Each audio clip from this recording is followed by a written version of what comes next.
እንደ እብደት ነው። እብደት ለብዙ ሰዎች ይሄ አይገባቸውም። ይህ በዚህ ሰሞን የተከሰተ አሳዛኝና አስደንጋጭ እውነተኛ የህይወት ገጠመኝ ነው። እሱ በኔ እጅ ላይ አረፈ ማለት ነው። አሁን ቀጥታ ያለው አማራጭ መሞቱን መደበቅ ነው የምለውን ነገር ይዤ ያው በለበስኩት ጃኬቴን እንዲያውልቄ በህይወት እንዳለ ሰው አድርጌ አስተኛው። አንቺ አረመኔ ነሽ ያለኝ ለምን አባዬ ሞቶ አለ ያልሽን አንድ ነገር ነው ያሰብኩት። በቃ መኖር የለብኝም።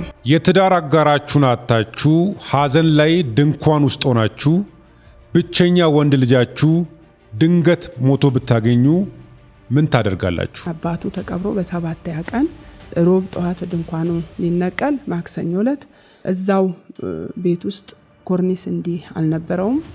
እዛው ውስጥ ገብቶ ያብላቴና 40 ደቂቃ ባልቆየበት ሁኔታ ህይወቱ አለፈ።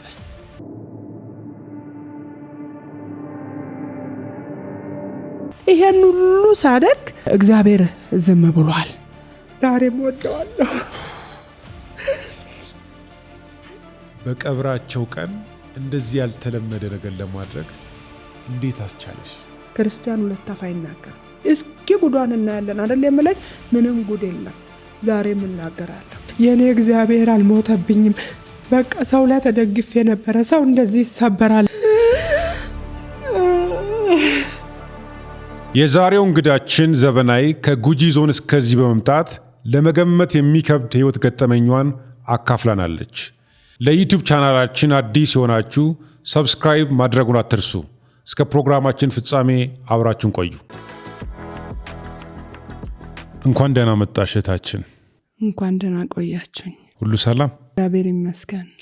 ረጅም መንገድ አቋርጠሽ የህይወት ምስክርነትሽን ልታጋሪን ስለመጣሽ እንዲሁም ሚዲያችን ደግሞ ምርጫሽ ስላደረሽ ከልብ እናመሰግናለን። እኔም አመሰግናችኋለሁ። ከሰሞኑን በጣም ከባድ በሆነ ሁኔታ የትዳር አጋርሽን እንዲሁም ብቸኛ ወንድ ልጅሽን በቀናት ልዩነት በሞት አጥተሻል። አዎ። ምን ነበር የተፈጠረው? ባለቤቴ እንግዲህ ከዚህ በፊት እንደዚህ አይነት ኬዝም የለበትም፣ አይታመምም ነበር። አይታመምም እና ሰውነቱም ግዙፍ ነው። በቃ ብዙ በስጋ እንበላለጥም። እኔ አሁን ትንሽ እንዲሰውነቴ ወርዷል እና ምንም አይነት የጤና ችግር ከዚህ በፊት የገጠመው አይደለም። የገጠመው ነገር ምንድነው? ሐዘን ነበረ። የተደራረበ ሐዘን አለ። በዛ ወቅት ላይ በመጀመሪያ የሆነው ወንድሙ ነው። ወንድሙ እንዲህ በቃ ብዙም ለሞት የሚያደርስ ህመም ሳይገኝበት እየታከመ ያለ ድንገት ወንድሙ ሞተ። ወንድሙ ሞቶ እዛ ሐዘን ላይ ያለን እናትየው ታመሙ። እናትየውም በዛው ኬዝ አረፉ ማለት ነው። እኛ ጋር ቆይቷል። አብረን ነው የምንኖረው። ከዛ በኋላ እዛ ለቅሶ ላይ ያለን ነው እሱ ይሄ ነገር የገጠመው። ሲጀምረው ቀለል ያለ ጨጓራ ነው እየታከመ ብዙ የቆየው። ያው መጨረሻ ላይ ህመሙ የጨጓራ ካንሰር እንደሆነ ከተነገረን በኋላ ምናልባት ውጪ ሄዶ የመታከም እድል አልሰጡም። በሀገር ውስጥ መታከም እንዳለበት በፍጥነት ኬሞቴራፒ መውሰድ እንዳለበት ተነገረን። ወዲያው ነው ጊዜ ሳንወስድኛ ወዲያው ያንን ነገር እንዲቀጥል አስደረግነው። ለ7 ወር እየተከታተለ እየታከመ ነበር ማለት ነው። ከዛ ህመሙ እየከፋ መልኩን እየቀየረ ሲመጣ ውስጥ ወደ መሰራጨቱ ሲመጣ ያው እነሱ ያለው እንትን በህይወት እስካለ ኬሞውን መቀጠል እንዳለበት እንድናስቀጥለው ነበረ። ብዙ ነው የሄድነው እና አልተቻለም። በዛም መጨረሻ ላይ እዛው ማዕከሉ ላይ መልሰውን ያንን ህክምናውን እየተከታተለ እያለ በህይወት እያለ ከሆስፒታል ወጣን። ምክንያቱም አሁን እዚህ ጋር ከሞተ ኋላ ወጪው ምናምን ሊከብዳችሁ ይችላል እና ወደ 100,000 ምናምን ብር ነው የምትጠየቁት። መኪና ካላችሁ አሁን መውጣት ይቻላል አሉን። ወዲያው መኪና ወንድሞቼም አብረውን ስለነበሩ ወዲያው መኪና ኮንትራት ያዝን፣ ወጣን። ወተን እየሄድን እያለን መንገድ ላይ ነው በኔ እጅ ላይ ነው ያረፈው። በኔ እጅ ላይ እንዲታቅፌ ቁጭ ብለን እንዲጄ ላይ አርፎ ደብቄ ነው እስከዛ እስከኛ ሀገር ያደረስኩት ማለት ነው። የዛኔ ጌታው ያልኩ ኮንትራት መኪና ነው። ጋቢ አልያዝንም፣ ያዝነው ሻንጣ ሁሉ ተጭኗል እና እሱ ትንሽ ፎጣ ነገር እንዲያልብሰ ነው ትንሽ ነገር አልብሰን ጃኬት ለብሶ ነበረ ቁጭ ያልነው እና ሁለተኛዋ ልጄ ጋር ሆነን ነው ቁጭ ያልነው። በዚህ ጉዞ ላይ ያለን መኪናው እንዲጥላ ስር ቆመ። ምሳ ምግብ እንድንበላ ምግብ ይዘናል፣ ውሃ ይዘናል። ልክ እነሱ ምግቡን ውሃውን ይዘው እንደወረዱ ዞር ስል ሲያለቅስ ነበር እሱ ማለት ነው። ዞር ብዬ እንደዚህ ሳየው ያለቀሰ ነው። ልክ በለበስኩት ሻርብ እንዲ አይኑን ጠረግ ሳረግለት አለፈ። እንዲ ዞር ተመልሼ ሳየው የለም። ቶሎ ብዬ ልቡን ነበር የልቡን ምት እና ደም ስሮቹን ቶሎ ቁጭ ብዬ አየው። በቃ እዛ ቁጭ አልኩ አስከሬኑን ይዤ ማለት ነው። እዛ ቁጭ ብዬ እነሱ ወርደው ምግብ እንድበሉ ሲያጨናንቁኝ አስተኛሁት። ልብስም ስላልነበረን እዛ ወንበሩ ላይ ተኛንበት የ3-4 ሰው ወንበር ነበረ። አስተኝቼው እጁን ዘርግቼ ትንሽ ስካርብ ሻርብ አለ በሱ አየር እንዳይገባ አፉን ምናምን አስሬ ጃኬቴን አውጥቼ ትራስ በህይወት እንዳለ ሰው እንደዛ አርጌ በዚህ በሩን ቆልፌ እግሩን ዘርግቼ በዚህ ወረድኩ ማለት ነው። ወርጄ ከመኪናው ጋር ጠጋ ብላችሁ ምግብ ይሄንን ምግብ እንበላለን ሁላችንም። ምክንያቱም አሁን እሱ አርፏል፣ ሹፌሩ አያውቅም። ወንድሞቼ አብረው ነበሩ አላወቁም። በወቅቱ ልጆች አልነገርኳቸውም። ልጆቼም አሉ። ህዝቡ እዛ ማታ አድረዋል። ቀን 9 ሰዓት ሆኗል ምግብ ሳይበላ። እኛ ደግሞ ልክ እሱ ሲያርፍ ወደ 11 ሰዓት አካባቢ ነው። ከማረፉ በፊት ነው ከመኪና ያወረድኳቸው። ውሃው ምግቡ ከወረደ በኋላ እኔ እንግዲህ እሱን ትንሽ ወተትም ይዣለው ወተት አጠጥቼው አስተኝቼው ወርዳለሁ ብዬ ዞር ስል እያለቀሰ ነበርና ጠረኩት። በለበስኩ ሻርብ እንዲጠረኩትና አይኑን ምን ሆነክ ነው ዳይ ምን ሆነክ ነው አልኩት። ለካ ይዛኔ አልፏል። እና እንደዛ አርጌ ሸፍኜ እግሩን ዘርግቼ እጆቹን ወደዚህ መልሼ ሻርቧን እንዲጣል አረኩበትና በቃ በድን ሆኛለሁ። ወረድኩ። አንድ ነገር አሰብኩ እዛ ሆኜ የሰማይ አምላክ ይሄ ሆነ። ልጆቼ ለማየት እየጓጉ ነበረ፣ እየጠበቁት ነበረ። በህይወት እጄዳለሁ ብዬ ነበረ። ፈቃዱ ሆኖ ይሄ ሆኗል። አሁን ለኔ ከባድ ነው። እነዚህ ልጆች አስፋልት ላይ መንገድ ዳር ነው ያለነው። ለአባታቸው ያላቸውን ፍቅር አውቃለሁ። እኔስ ስጋዬን በጥርሴ ነክሳለሁ። ግን የማገለግልህ አምላክ በመድረክ ስር ብዙ ዘመን ቆይቼ አገልግዬክ እንደሆነ ዛሬ ሾፌሩም አያውቅም። አሁን እሱም ቢያውቅ ለኛ ከባድ ነው። ጊዜው እየመሸ ነው። ሌላ መኪና መጥቶ እስኪገለብጠን ያለው እንትን ከባድ ነው። ለዚህ አሁን ልባቸውን ጠብቅ፣ የኔንም ልብ ጠብቅ። ከዚህ ደቂቃ ጀምረ አንተ ተቆጣጣረኝ። እኔ ከዚህ በሰላም ብገባ ሳያውቁ ምንም ነገር ሳይነቃ ሄጄ ብገባ የዛለት ቆሜ ባንተ ፊት ይሄው ስለት ነው እንደ ዮፍታይ ባንተ ፊት ቆሜ እሰብካለሁ፣ እዘምራለሁ። በዝማሬ በስብከት የባለቤቴን ቀብር አስፈጽማለሁ አልኩ። እዚህ ጋር አሁን ካንቺ ጋር የነበሩ ሰዎች እንዳያውቁ የፈለግሽበት ምክንያት ምንድን ነው? በወቅቱ በዛ ወቅት እንዳያውቁ የተፈለገው አንደኛ የነበርንበት መኪና 8 ሰው የሚይዝ መኪና ነው። በፊት እዛ ሆስፒታል ላይ አርፎ ቢሆን ያለ ነገር ተስተካክሎ አስከሬን ከሰዎች ጋር ሳይሆን ታውቆ በሳጥን ተደርጎ በስርዓቱ አስከሬን በሚቀመጥበት ቦታ መምጣት ይችል ነበር።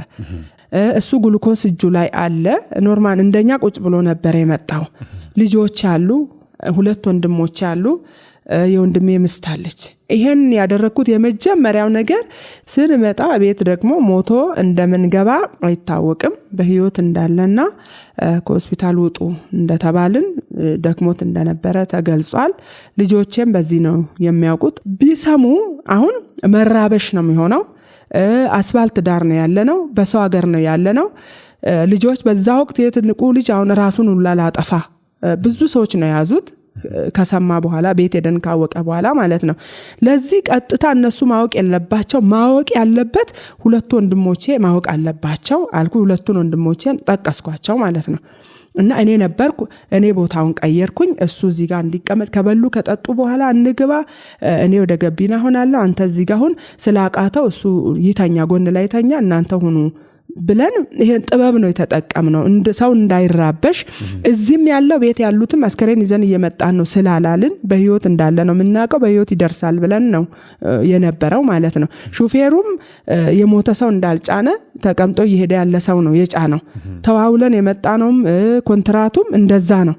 አሁን እዚህ ጋር ሲመጣ ልክ አሁን እነሱ ቢያውቁ ጩኸት ብነሳ አንደኛ መኪና አስከሬኑም ላይ ለመጫን ላይ እንትን የለውም፣ እንዲቆርጦ መጋላዝ የለውም፣ ሳጥን የለውም፣ ልብስ የለንም። እና አሁን ቀጥታ እንደዚሁ ደብቀን ተቋቁመን ከነቁም ይንቁም ውስጥ ከገቡ በኋላ ከነቁም ይንቁ አወቁም ይወቁ ካላወቁም እዛ ሄደው ይወቁ ብለን ነው በቃ ጨክነን። ሹፌሩም እዛ ጋር መተን በር ላይ ስንደርስ ነው ያወቀው። በር ላይ ስንደርስ ነው ያወቀው። እንደዛ አድርገን እንዳይነቁ እንዳይራበሽ ሰው እንዳይጎዳብን ዝናብ ነበረ ችግር ነው። አሁን ሹፌርም ስትሆን ምናልባት የመደናገጥም ነገር አለ፣ ጉም አለ፣ ዝናብ አለ፣ ርቀት ላይ ነው ያለነው። ቀጥታ ያለው ነገር እሱን እንዳለ አድርጎ ደብቆ ቤት ማድረስ ነው። እንደዛ አድርገን ነው ያደረስነው። ወንድሞቼ ሁለቱ አውቀው በቃ አጠገቡ ቁጭ አሉ፣ ልጆቼ ከኋላ አሉ፣ እኔ ገቢና አለው እና ቤት እስክንደርሱላ ስልክ ይደውላሉ። ልጄ እሱ ያነሳል፣ እየመጣነን እዚህ ጋር ደርሰናል ይላል።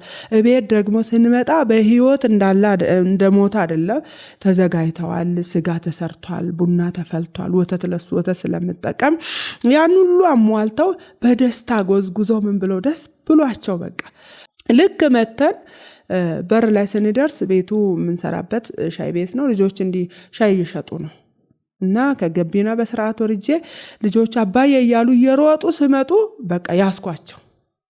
ይሄ አሁኑ ልጅና ትንሿ ልጅ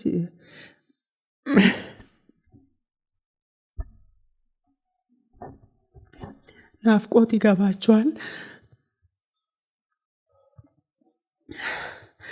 እና አይችሉም ነበር። ልጆች እየሮጡ ሲመጡብኝ አሁን አባዬ አባዬ እያሉ እየሮጡ ሲመጡ አንድ ነገር ነበር ያደረኩት። ይሄ አሁኑን ልጅ ጠፋብኝን ልጄን እና እችን 3 አሉ ሰላም ብለዋት ሁሉም ሲመጡ ያስኳቸው። የዚህ ሰዓት ሁሉ ሹፌሩ አያውቅም።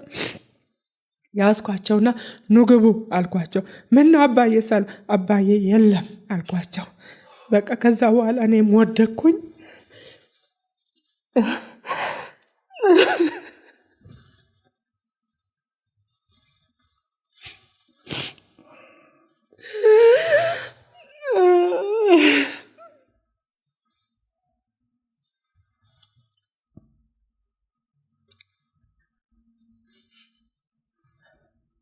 እና እኔ ወደኩ። በቃ ትርምስ ሆነ። ይሄ አሁን እዚህ ጋር አየከው ልጅ ተጎዳሱ። አንቺ አረመኔ ነሽ ያለኝ አዩካ ነው ምሉኝ። እኔን አዩካ አንቺ አረመኔ ነሽ፣ ለምን አባዬ ሞቶ እንደዚህ አለ ያልሽን ልጆች በዛ ሰዓት እዚህ ቤት ውስጥ እንደዚህ ሆኑን አስባል። እንግዲህ አስፋልት ላይ በሰው ሀገር መኪና ይኸው እንደዚህ እንደ ውሃ እያለፈ ነው። እንግዲህ ላይቀርልኝ ሌላ ሞት መምጣቱ ለካ አልቀረም። አሁን እነዚህ በሞቱብኝስ ብዬ ነበር ያንን ተቋቁሜ ቤት ገባው። በቃ ትርምስ ሆነ። ልጆቹ መጥተው አሁንም እኔ ላይ ሰፈሩ። ከዛ እኔ ደከምኩ። በቃ ወተት ሁሉ በዚህ በአፍ እንዲህ እየተጎነጩ ያጠጡኝ ሁላ ነበረ። ደነገጥኩ። ስመጣ ወደ ግቢ ስገባ ቤት ስገባ በቃ ትንሽ ረበሸኝ። ህመሙ ከባድ ነው። ጌታ ስሙ ይባረክ። እንደዚህም ቆሜ እንድናገር እድል እኔ አላሰብኩም ነበረች። ይቻላል እንዴ? አዎ ይቻላል። እና በቃ ቆምኩ። ልጆቼ ሰቀቀን ውስጣቸው ቀረ እና በቃ ትርምስ ሆነ።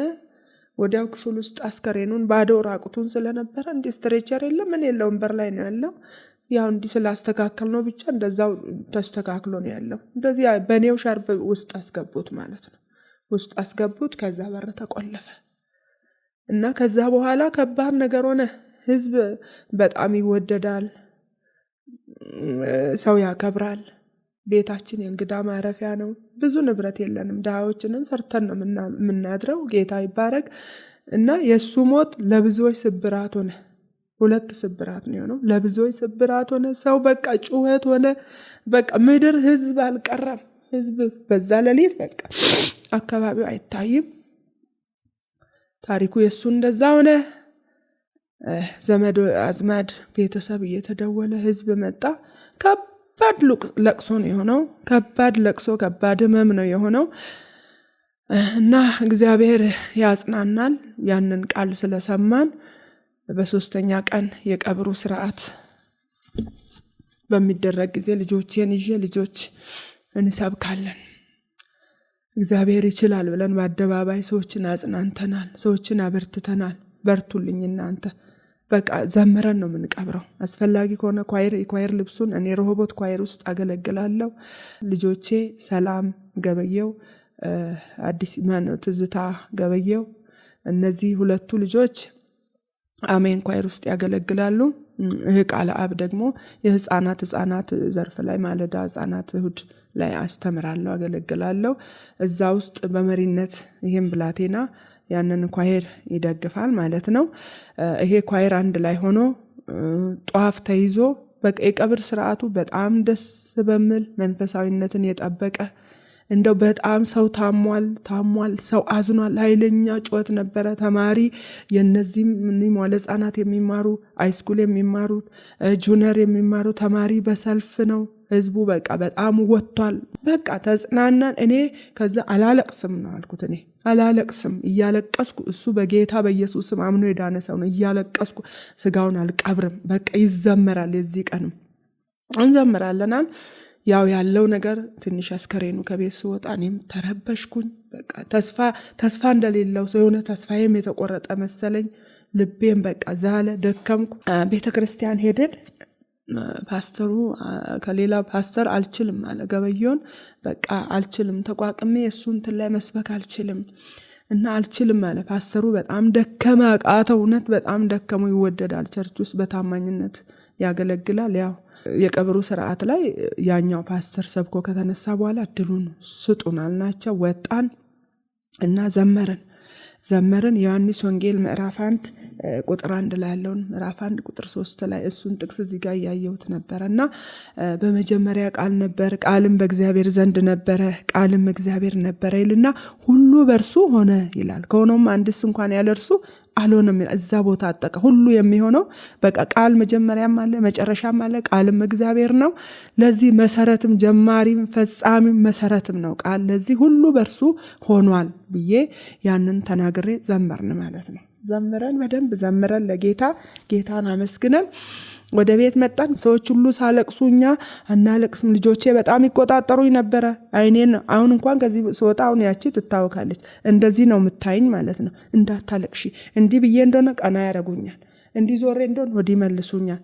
በቃ እነሱ የበረቱትን እኔ አባቴ ሞቷል፣ ጸንቻለሁ። ወንድሜ ሞቷል፣ በርትቻለሁ። ብዙ ሰው ሞቷል። እንዴ ተደራራቢ ሞት በጣም ያጠቃን ቤተሰቦች ነን እኛ እና ይሄንን ሁሉ ያሳለፈን እግዚአብሔር ነው። ዛሬ ሳብዬ በቃ መለስ ራሴን ሰረቅ ሳረገኝ መለስ ስላለሁ አንዴ ተናግሬያለሁ። ክርስቲያን አንዴ ይናገራል። ተናግሬያለሁ። በቃ እናዝን ብለናል። እንዲህ የበረታን እየጸናን እያለን የሱ እንደዛ ሆኖ ሳለ ያው ሀዘኑም ህመሙም ከባድ ነው። እዛው ለቅሶ ላይ እያለን ይሄ ልጄ 5ኛ ልጄ ነው። ሴቶች ልጆች ናቸው ልጆቼ። 4 ሴት ልጆች ወልጄ 5ኛ ላይ ወንድ ልጅ ወለድኩ ማለት ነው። አንድ ወንድ ልጅ ወለድኩኝ። ያ ልጅ ያው ይማራል። ግሬድ 3 ላይ 3ኛ ክፍል ተማሪ ነው። እንግዲህ ምንም ሰበቡ በማይታወቅ ሁኔታ ያው ድንኳን ውስጥ አብረን እያለን አባቱ ተቀብሮ በ7ኛ ቀን እንደ ባህላችንም ሁላችንም እንደምናውቀው እኛ ጋር ከ7 ቀን በኋላ ነው ድንኳን የምንነቀለው። ልክ በዛ ዕለት ሮብ ጠዋት ድንኳኑ ሊነቀል ማክሰኞ ዕለት ነበረ። እስከ መሞትበት ሰዓት እኔ ጋር ነበረ። ለስላሳ በሃይላንድ ሰው ያመጡትን እኛ ሀገር ሰው በጣም ነው መጣው። ለቅሶ ይጠይቁሃል። ምግብ ተይዞ ይመጣል፣ ለስላሳ ይዞ ይመጣሉ። እና በዚህ መሃል ያው ይሄ ነገር ደግሞ ያልተጠበቀ ነገር ያልታሰበ ነገር እንደ እድሜው ከፍ ብሎ እንደ 15 16 14 ዓመት ሞልቶት ይሄን ቢያስብ ጥሩ ነው። ይሄው እዚህ ጋር ለኔ እንትኑን ሁሉ ከስልኬ ውስጥ ቶሎ አጥፉልኝ ስላልኳቸው ያው መጥቶላችሁ ከሆነ ታያላችሁ። ልጆቹ ኋላ ላይ ያሳዩዋል። ትንሽ ልጅ ነው፣ 5ኛ ልጅ ነው ለኔ። ይሄ ብላቴና እዛው ቤት ውስጥ ከሽንት ቤት ቀጥሎ እንዲህ ትንሽ ሻወር ቤት አለ። ኮርኒስ እንዲህ አልነበረውም። እዛ ውስጥ ገብቶ ያ ብላቴና 40 ደቂቃ ባልቆየበት ሁኔታ ህይወቱ አለፈ። እንዴት ነው ያለፈው ህይወቱ? ህይወቱ ያለፈው ተሰቅሎ ነው። ራሱን አንቆ ነው። በራሱ ቀበቶ ምናምን ራሱን አንቆ ያ ትንሽ ልጅ ለኛ በማይገባን ሁኔታ ያው ህይወቱ አለፈ። እንዴ መታነቁንስ ማን እንዳሳየው እንዴትስ እንዳሰበ እኔ ሊገባኝ አልቻለም። እና ከባድ ነው። ድንኳን ውስጥ እያለን ሁላችንንም ወደዛ ጠሩን ማለት ነው።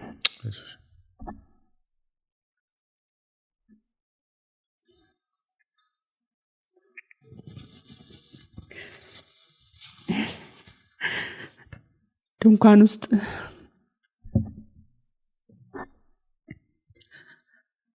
ውስጥ እያለን ወደዛ ጠሩን እና በብዙ መንቀጥቀጥ መቆሙን አልችልም ነበር።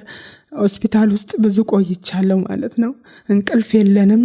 ቀንና ሌሊት ስለምጨነቅ እሱን ይዤ በጣም ነበር መደክመው። ብቻ ሰው ከድንኳን ውስጥ አጎቴ ድረስ ይላሉ። ሰው ህዝቡ ሁሉ እየሮጠ ሰፈር ላይ ያለ ቆጣሪ ነበር። ማብራቶች በየቦታ ተጣልፈዋል። ይሄ ነው ሽቦ ነው፣ የውሃ ጉድጓድ አለ፣ ቀጥሎ ተገንብቶበታል የምንጠቀመው። ይሄ ነው ህዝቡ ሲሮጥ፣ እኔም አብሬ በቃ ሮጥኩኝ ባዶዬን። ስንሮጥ ብቻ እንደዚህ ወንድሜ እንደዚህ ልጅ ትንሿን ነበር እኔ ማብረ እሷ ላይ ነው አይኔ ያለው። እሷ ሮጣ መጣች፣ እንደዚህ ይዞታ መጣ። ወንድሜ እንደዚህ ይዞታል። ምንድነው? ሰው እኔን አይነግረኝም። በቃ ከዛ እኔን እየደከመኝ መጣ ማለት ነው። ልጁን ይዘውት ወደ ጤና ጣቢያ ወዳለው ጤና ጣቢያ ነው ሄዱት። ወደ ጤና ጣቢያ ሲሄዱ ልጁ እዚሁ አርፏል። ይዘውት ሄዱ።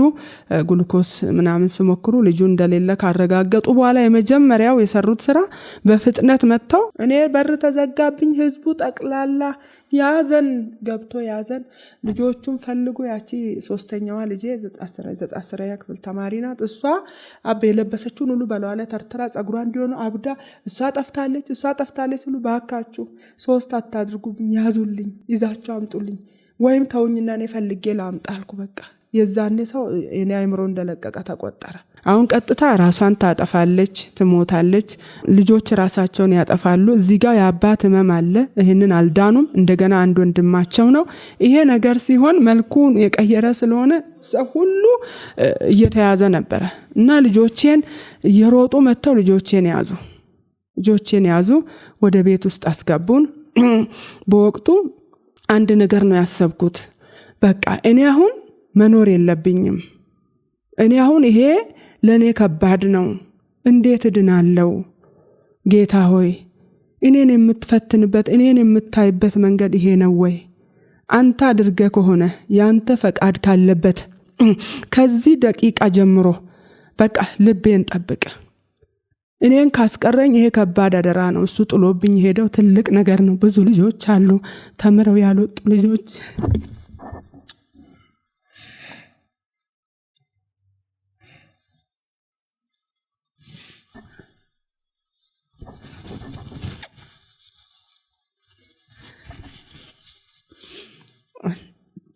እና ትንንሽ ህፃናት አሉ። ምንድነው ማደርጋቸው? አሁን የኔ መቆም የኔ መጽናት እነሱን ሁሉ እንዲያቆማቸው ጌታ ወይ እባክህን ከዚህ ደቂቃ ጀምረ በቃ ተቆጣጠረኝ፣ እኔን ተቆጣጠረኝ፣ ያዘኝ፣ እኔን ከእብደትም ጠብቀኝ። ሰብኬያለሁ፣ አገልግዬካለሁ፣ ለብዙዎች ትልቅነትህን ነግሬያለሁ። እባክህ ጌታ መንፈስ ቅዱስ ሰው ያስቀመጠውን ነገር ከአካውንት ላይ እንደሚወስድ ያስቀመጠውን ነገር ሄዶ እንደሚወስድ እንደዛ በአንተ ፊት ያስቀመጥኩት ነገር ካለ ከዚህ ደቂቃ ጀምሮ አሁን ልቤን ጠብቀኝ አልኩኝ ማለት ነው። ከዛ ሬሳውን አመጡ። ሌላ ቤት ነበረና ጎን ላይ እዛ አረጉት። ሲያረጉ በቃ ፍቀዱልኝ ሄጄ ልየዋል። መጀመሪያ ውሃ ስጡኝ አልኩ። ሰዎች ሁሉ እኔ የምታነቅ ማብራት የሚዝ የመሰላቸውላ በጣም ይከታተሉ ነበር እና የዛኔ እንዳትይዙኝ እቆማለሁ፣ በአውሎ ንፋሱ በወጀብ ውስጥም እቆማለሁ። እግዚአብሔር ኃይሌ ነው። አሁን አይኔን ያሳረፍኩበትን ሁሉ እግዚአብሔር በቃ ከአይኔ ፊት አንስቶታል። እሱን እንዲያየው ነው ያደረገኝ። በዚህም ብላቴና በእርግጥ አሁን የምደገፉት አይደል 10 ምናምን ዓመት 11 ነው እንደዚህ ዓመት ነው፣ ትንሽ ልጅ ነው እና ተስፋ በሱ ላይ እንዳላረግ ነው እግዚአብሔር እሱን እንዳይ ነው ያደረገኝ ብዬ በቃ ፍቀዱልኝ ልየው እስኪ አልኳቸው። ሲሄድ እችኛዋ በጣም ተከርክራለች። ይሄ ገመዱ ቀበቶ በሱሬው ቀበቶ ነው የታጠቀው። ይሄ ሚጎ ፕላስቲኩን ቀጭናን እሷን ከቀበቶ ጋር ጠልፎ ማን እንዳሳየው ነው ያላቀም። በሱ ነው ለካ ይሄ ሰርስሮት እንዲገብቷል። በቃ ሄጄ እንዲበላው ተደፍቼ እፋልኩት፣ ጸለይኩለት፣ ያን ዘይት ጨመርኩ። በቃ ስሙን ጠራሁት። አባዬ ቃላ ብዬ ደጋግሜ በቃ በጣም ጠራሁት። ዞርኩ፣ ሆዱን ነፋው፣ እጁን ያስኩ። በቃ አሰከረኝ። ቁጭ በያንቺ አጠገቧል። እኔ አልቀመጥም በቃ እነዛ ጋር ሄዳለሁ፣ እዚህ አልቀመጥም። እኔ የሞትኩ ሰው ነኝ፣ ተዋርጃለሁ። አሁን አያምርብኝም ባለቅስም። ልጆቼ ኑ አልኳቸው፣ እኔ እንድኖር ትፈልጋላችሁ? ሁለታችንንም አሁን ከዚህ ልጅ ጋር ብታጡ ህመሙ ከዚህ ይብሳል። ልጆቼ በእኔ ተጽናኑ፣ እኔ ልትረፍላችሁ። በዚህ አጋጣሚ ያመኝ ነበር፣ እኔንም ኩላሊት ታመማለሁ። እና እግዚአብሔር ያኔ እኔን ያተረፈኝ ይህንን ቀን አይቶ ይሆናል። ገበየው በህይወት ብኖር ይህን ቀን አይችለውም፣ አይሸከመውም። ምንም አላረኩም። እኔ ብዙ ሰው መርቆኛል። አባቴም እየመረቀኝ እያበላሁት እያጠጣሁት እንደዚህ ይዤው ነው የሞተብኝ። ጌታ ሆይ አንተ ምንድነው ያመጣህብኝ እኔ ላይ? ምን እቀመጣለሁ አሁን? ሰውስ መሀል እንዴት ሆኜ እወጣለሁ? ምን ብዬ ልጩ? እንዴት ብዬ ላልቅስ? በቃ በሆዴ ውስጥ የሳምባ እንዲህ ስወጣ እኔ አሁን ነው ያለቀስኩት ለዛ ብላቴና።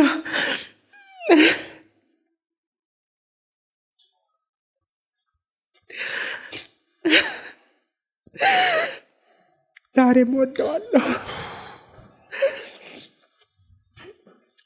እና እንደዛ ወደ ታች ላልቅስና በቃ አስፈላጊ ከሆነ በሰገራ በአይነ ምድር መልኬኔ እንባ ይውጣ፣ ወደዚህ ፊቴ ላይ እንዳይመጣ። እንደዚህ አላወርድም፣ አላለቅስም። ልጄ ከፊቴ ዞር በል፣ በቃ ተውኝ፣ እኔን እነዚህ ልጆች ላሳድግ። በቃ ሰው ጋር እንደማወራ እንደዚህ አወራው ማለት ነው።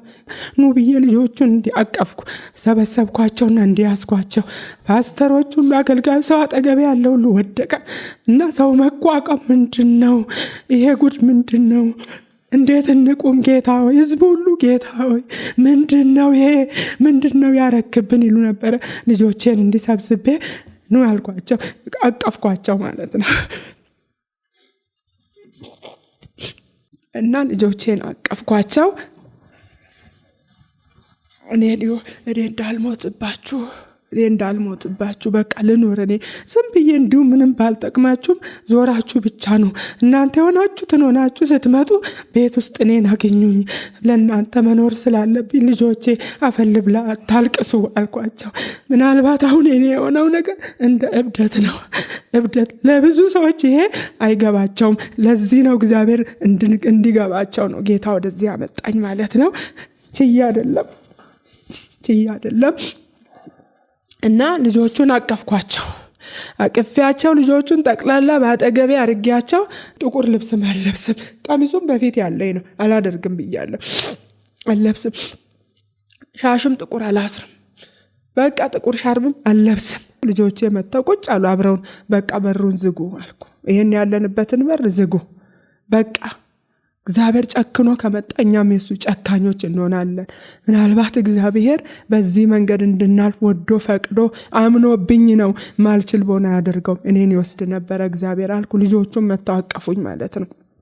6ኛዋ ልጅ ትንሽ ናት፣ አሜን ትባላለች። በጣም እሷ ነበረች እየሮጠች። በቃ እሷን ያስኩኝ፣ በእሷ በረታው። እንደዚህ አቀፍኳት ሕፃኔን። እቺ ትልቋም ልጄ ያዘችኝ። ኑሪልን እናታችን፣ እኛ እናለቅስም ከዚህ በኋላ ብለው ጠረጉልኝ። በቃ አይኔ እንዲደርቅ አለ።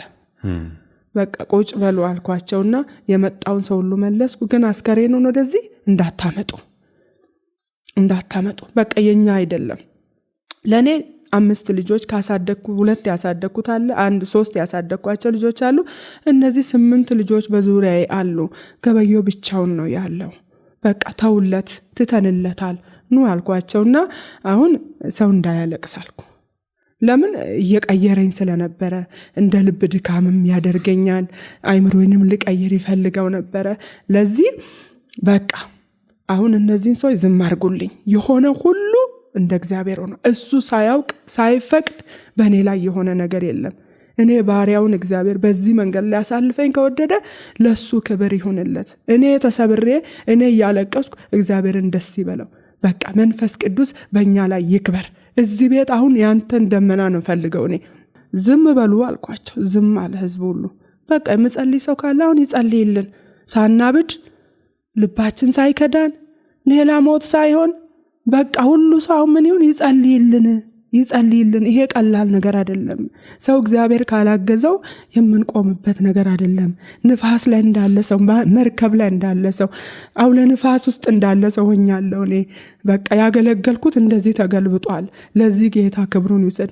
መጸለይ የምችል ሰው ይጸልይልን አልኩ። ልብሴን አወለኩ፣ ተንከባለልኩ ቤት ውስጥ ማለት ነው። ድንጋይ፣ ትልቅ ድንጋይ ወስጄ እዚህ ላይ አድርጌ በቃ ልቤን እንደዚህ ድንጋይ አድርገው ልቁምልቅ እስከ መታረድ ድረስ ልቀጥል። በቃ ጌታ ወገቤን እሰር፣ ልጆቼን ልባቸውን አጽና፣ እኔን እና ቤተሰቤን። ሁሉ ሰው በየቦታ ወድቋል። ሰውን ሁሉ ውሃ የተደፋበት ነው። እኔ ዳዊት ነኝ፣ ዘምራለሁ፣ አገለግላለሁ። ነገም ደግሞ ሕፃኑ ሲቀበር ልጆቼ አይዟችሁ፣ አይዟችሁ፣ የተደገፍነው የምሰበር አይደለም። አትዩ፣ ቀዳዳ አትዩ፣ ይሞላል። ይሄ በቃ እግዚአብሔር አለ። ምንም ነገር ተስፋ አትቁረጡ። እኔ እናታችሁ በቃ ጎበዝ ነኝ። ጎበዝ የሆነው ጌታ በእኔ ውስጥ አለ። እኔም አባቴን ቀብሬያለሁ፣ ወንድሜን ቀብሬያለሁ እና ብዙ ህመም፣ ብዙ ጠባሳ አለብኝ። አይዟችሁ እንዘምራለን። እሺ አሉ። በቃ እኔ ዳዊት ነኝ። ዳዊትም መጀመሪያ ነው፣ በህመም ነው። ህመም ላይ ያለ እግዚአብሔር ያድንልኛል ልጄን ብሎ ጾመ፣ ጸለየ። ግን ልጁ ወደ ጌታ ከሄደ በኋላ ያረገው ነገር ትንሽ ለየት አለባቸው። ምክንያቱም ልጁ በህይወት እያለ ልቡ ምን ሆኗል? አዝኗል፣ ወድቋል፣ አልቅሷል እና ሳይበላ ሳይጠጣ አመድ ላይ ማቅ ለብሶ ሰውነቱን ጎርቶ ነው የቆየው። ልጄ ሞተ አዎ ብለው ከነገሩት በኋላ ዳዊት በመጀመሪያ ምንድነው ያደረገው? ሄደና ልብሱን ነው ያንን ማቁን አወጣ፣ ታጠበ፣ ሄደ። እግዚአብሔርን ምን አደረገ? አመሰገነ፣ ልብሱን ለወጠ፣ ምበላውን ምጠጣውን ነገር አምጡልኝ አለ። እና በዛ ወቅት ዳዊት አንተ ምንድነው ያደረከው ነው ያሉት። ምንድነው የሆነው? እንዴት ልጅ በህይወት እያለ ይሄ አቋም አልነበረህም ባሉት ጊዜ እኔ ወደ ልጄ ሄዳለሁ እንጂ ልጄ ወደ እኔ አይመጣም ነው ያለው። ልክ ይሄ ነገር፣ ይሄ መንፈስ ወደ እኔ መጣ። አቅሙም ኖሮኝ በዛ ሰዓት እንደዛ ባልን እኔ ዳዊት ነኝ አሁን በቃ እያሉ ያኛው እያለ ለ8 ወር ማታ እሱ ኬሞ እየወሰደ እኔ አዳር እያደርኩ ነው የምጸልየው። እዛ ሆስፒታል ውስጥ መጽሐፍ ቅዱስ ይዤ ገብቼ እያነበብኩ ነው የምውለው፣ እየዘመርኩ ነው የምውለው እና ፋስት ገባለሁ፣ አዳር ገብቼ ጸልያለሁ። ይሄን ሁሉ ሳደርግ እግዚአብሔር ዝም ብሏል። እና አሁን እነሱ ከሄዱ በኋላ የምጨምረው ነገር በሐዘን ላይ ሐዘን ነው፣ ስብራት ነው፣ መሞት ነው። ለዚህ ጌታ ሆይ እኔ ዳዊት ነኝ አልኳቸው። እና እኔ እንደ ዳዊት ነው መሆነው። ሂዱ እዛ አንጥፉልኝ እናቴ ቤት፣ ምን በላውን ምግብ እዛ አዘጋጁ። ሐዘን ላይ ለቅሶ ላይ ነው ልጆች የቆዩት። ነገ ደግሞ ልጄን ወደ አባቱ አስከሬን ወዳረፈበት ወደዛ ይሄዳል። የቀብር ስነ ስርዓቱን አስተካክሉልኝ። እኔን ግን ከነ ልጆቼ ትንሽ አይምሮዬ አሁን ህዝቡ እየመጣ እየጮኸ ነው፣ ጩኸት ነው፣ ግቢው ምኑ ተደፍኗል።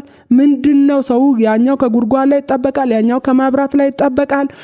እና እኔ ልጆቼን እነዚህን 5ቱን ይሄንንም ልጅ ጨምሬ እዣቸው ይርኩ ማለት ነው። እናቴ ቤት ይርኩ፣ ተነጠፈልኝ። በቃ እዛ አደርኩ። ጌታ ሆይ አልኩ፣ አንድ ዘለላ እንባ ባንተ ፊት አላፈስም። በቃ እኔ የጠራኸኝ አገልጋይ ከሆንኩ ሲጀመር እኔ የምድረ በዳ አገልጋይ ነኝ። እኔን ከጓዳ ከስርቻ ነው ያወጣኝ። ሰው የማይፈልገኝን ደካማ፣ ብዙ ዕውቀት አቅም የሌለኝን ሰው እኔ ላይ አርፈሃል። አንተን ደግሞ እንደ ጀግና እንደ ብርቱ ሰው በብዙዎች ፊት ቆሜ ተናግሬያለሁ። ሰዎች ብርታቴንና አቅሜን ይናገራሉ። አሁን ደግሞ በዚህ ጊዜ ያንን አቋም ማጣት አልፈልግም። አሁን በእኔ ህይወት ላይ አንተ ታይ። ለሰዎች እንደ እብደት ነው፣ ለሰዎች የሆነ ነገር አድርገን እንደሆነብን እንደ መቅሰፍት፣ እንደ ርግማን እንደዛ ነው የተቆጠረው። ክብሩን አንተ ብቻ፣ በዚህ ቦታ ላይ ማንም ክብር አይውሰድ፣ አንተ ብቻ ክብሩን ውሰድ። አብረኸኝ ደግሞ እንዳለክ እንዳይ ከፈለክ እግሮቼ የጸኑ ይሁኑ፣ እግሬ የጸና ይሁን። ልበርታ፣ ልዘምር፣ ትልቅነትን ልናገር። በቃ በርታኝ። ድርቅ የሁላችንም በቃ ፈጠጥን። ልክ የሆነ የጠላኸው ነገር እንዳለ በቃ እንደዛ ድርቅ አለ። አናለቅስም። ሰው ሶፍት ይዞ ምን ሲጠርግ እኛ እንደዚህ ነው የምናየው። ቁጭ እንደዛ ተቋቋም እንዘምራለን። አሁን የቀብሩን ስርዓት አስተካክሉልኝ። ሰምቻለሁ። እኔ እንዴት አድርገን እንንገራ? ሰምቻለሁ፣ አይቻለሁ። በቃ በሩን ዝጉ፣ ሰው ወደ እኔ እንዳይመጣ። እኔ አሁን በቃ የተጣልኩ ሰው ነኝ። አንዴ ቀና እስክበረታ ድረስ፣ እስክታጠቅ ድረስ ወይ በዚህ ወደ ጌታ ሄዳለሁ ወይም ደግሞ ከዚህ ወጥቼ ታሪክ የምናገር ሰው ሆናለሁ። እና የሚያለቅስ ሰውን ብኖር ባካችሁ እንዳያለቅስ እዚህ እያለቀሱ ከመጡ እኔ ከጨውኩ ደግሞ ሌላ ነገር ውስጥ ገባለሁ። ህይወቴ ላይ እርምጃ ወስድ ሰይጣን ለምን ተቀመጠ ለምን ኖረች እሷ የታለች የቱ ጋር ናት የት ናቸው እየተባልን ነው። እኔን ደብቁኝ ትንሽ ሰዓት ልሰወር ልደበቅ በቃ ልውጣ። አሁን ትላንትና የማውቃት ፈገግታ የሞላብኝ ዘመን አይደለሁም። አሁን ትንሽ ተረብሻለሁ እና ጓዳ ውስጥ ደብቁኝ እንዴ እዚህ ልቀመጥ አልኳቸው። ሰው ሁሉ በሩን ዘጋ። የሰው ድምፅ ሁሉ እንደው በሰላም እንኳን ሳወሩ ባካችሁ ድምፃችሁን ቀንሱልኝ በቃ እንደው ብቻ በጥቁ እንደ ዱዳ አይምሮ እንደታመመ ሰው እንዲህ እያሉ ብነግሮ ወዳለሁ። በቃ ዝም አልኩ። እንደነገርኩ እናቴ ቤት ውሰዱኝ እዛ ልረፍ ጋቢ አለ የአባትየው እዛ አባትየው አጠገብ አድርጉልኝ። እኔ በልጆቼ መሃል ተከብቤያለሁ። እሱም ብቻውን ነው። እግዚአብሔር ከፈለገ እናትየው ከልጇ ጋር እዛ ጋር ተኝታለች። እሱም ከልጁ ጋር ይረፍ በቃ ይረፉ። በስርዓት ይዛችሁ ዱና ቀበሩልኝ። በሰው ላይ ያልደረሰ ታሪክ አይደል በእኔ ላይ ደረሰው። በቃ ሰው ሁሉ ላይ ስመጣ ይሄ ነገር ያሳምማል። ተራው እኔ ላይ ስለመጣ ነው። ታምም ያለው ታማቸዋል። በቃ እነዚህን ሰዎች አሁን ምን ላድርግ? የሆነ ሀዘን ከውስጣቸው ላውጣ። መልሰኝ ወደ መንፈስክ። አሁን ተሰርቄያለሁ መልሰኝ። በቃ እኔ አንተ ውስጥ ልሰወር ደብቀኝ ውስጥክ አልኩ። የቀብሩም ስርዓት እንደዛ ሄደን አደርን። ጠዋት ሌሊት አመጡን። ገብተን ክፍል ውስጥ ገብተን ቁጭ አልንኛ። ሰው ውጭ ሲፈልገን መታየትም አልፈለግ ክፍል ውስጥ ቁጭ አልን። የቀብሩ ሰዓት ሲደርስ ቤቱ ዝማሬ አዘጋጁ አልኳቸው። ልጆቹ ዝማሬ አዘጋጁ ቤት ውስጥ እና ምን ብለን እንዘምር ብለን ተዘጋጀን። መዝሙር አዘጋጀን። እኔም ለራሴ አዘጋጀው። ከዛ መጽሐፍ ቅዱስ ወሰድኩ። የእግዚአብሔር ቃል አሁንም ውስጥ የመጣ ሰዎች የሚያጽናና ቃል እንዲላሉ ባይባልሳ ምንም አይመጣም። ትላንት እንደምሰብከው ኖርማን ስብከት ሰብካለሁ ስል መዝሙር 27 ላይ ያለው ቃል መጣ። እግዚአብሔር ብርሃኔና መድኃኒቴ ነው፣ የሚያስፈራኝ ማን ነው? እግዚአብሔር የሕይወቴ መታመኛ ነው፣ የሚያስደነግጠኝ ማን ነው? ክፉዎች አስጨናቂዎች ጠላቶቼም ስጋዬን ይበሉ ዘንድ እነርሱ በቀረቡ ጊዜ ተሰነካክለው ወደቁ ይልና ሰራዊትን ብሰፍርብኝ ልቤ አይፈራም፣ ሰልፍን ብነሳብኝ በእርሱ እተማመናለሁ። እግዚአብሔርን ግን አንዲት ነገር ለመንኩት እሷንም እሻለሁ ይልና በሕይወት ዘመኔ ሁሉ በእግዚአብሔር ቤት እኖር ዘንድ መልካም በጎ የሆነውን ሁሉ አይ ዘንድ ይላል ያ ክፍል። እና ይሄ ቃል መጥቶ ልቤ ውስጥ ገባ። ውስጤ ስለፈዘዘ ስለደከመ ልጄን አውጪልኝ አልኳት። አወጣች በስልክ በቃ አንብቢ አልኳት። እሷም አነበበች። በቃ ይሄን ክፍል ነው ማገለግለው፣ ምንም አይመጣም። ወንጌልን አሁንም ትላንትና ተናገረች። እስኪ ጉዷን እናያለን አይደል የምለኝ። ምንም ጉድ የለም። ዛሬም እናገራለሁ። ክርስቲያን ሁለት አፍ አይናገርም። በቃ አንድ ነገር ትላንትና ያልኩትን ዛሬም እደግማለሁ። ታሪክ አይደለም። በቃ ለቅሶ ከዚህ በኋላ ግን ያቆማል፣ ያበቃል። አላለቅስም። ንስሐ ገብተን ድንጋይ ተሸክሜ ወድቀን ምህረት አድርግልን። ሶስተኛ ሞት፣ ሌላ አደጋ፣ ሌላ ችግር አይንጣብኝ። በቃ የቀሩትን እንደው እንኳን ቤተሰቤን ጠላቴን የልጆቼ ገዳ እንኳን ሰው እንኳን ገሎብኝ እሱ እንኳን በህይወት ይኖር። በቃ የኔን አጥቻ አልፈዋል። ከሄደ መልካም ከሄደ ደግ፣ የቀረ ክፉ ይሻላል። ይሄው ሰው ነው ከኔ ጋር ያለው ዛሬ፣ እነሱ የሉም። ለዚህ በቃ ንስሐ እንግባ።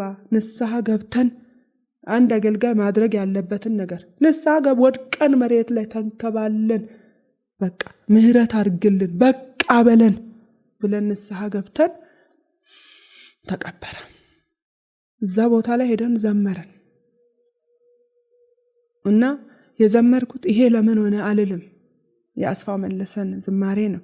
ይሄ ለምን ሆነ አልልም፣ ስንፍናን በአምላኬ አላወራም፣ እግዚአብሔር አዋቂ ነው፣ ነገር ሁሉ ለበጎ ነው ብዬ ዘመርኩ።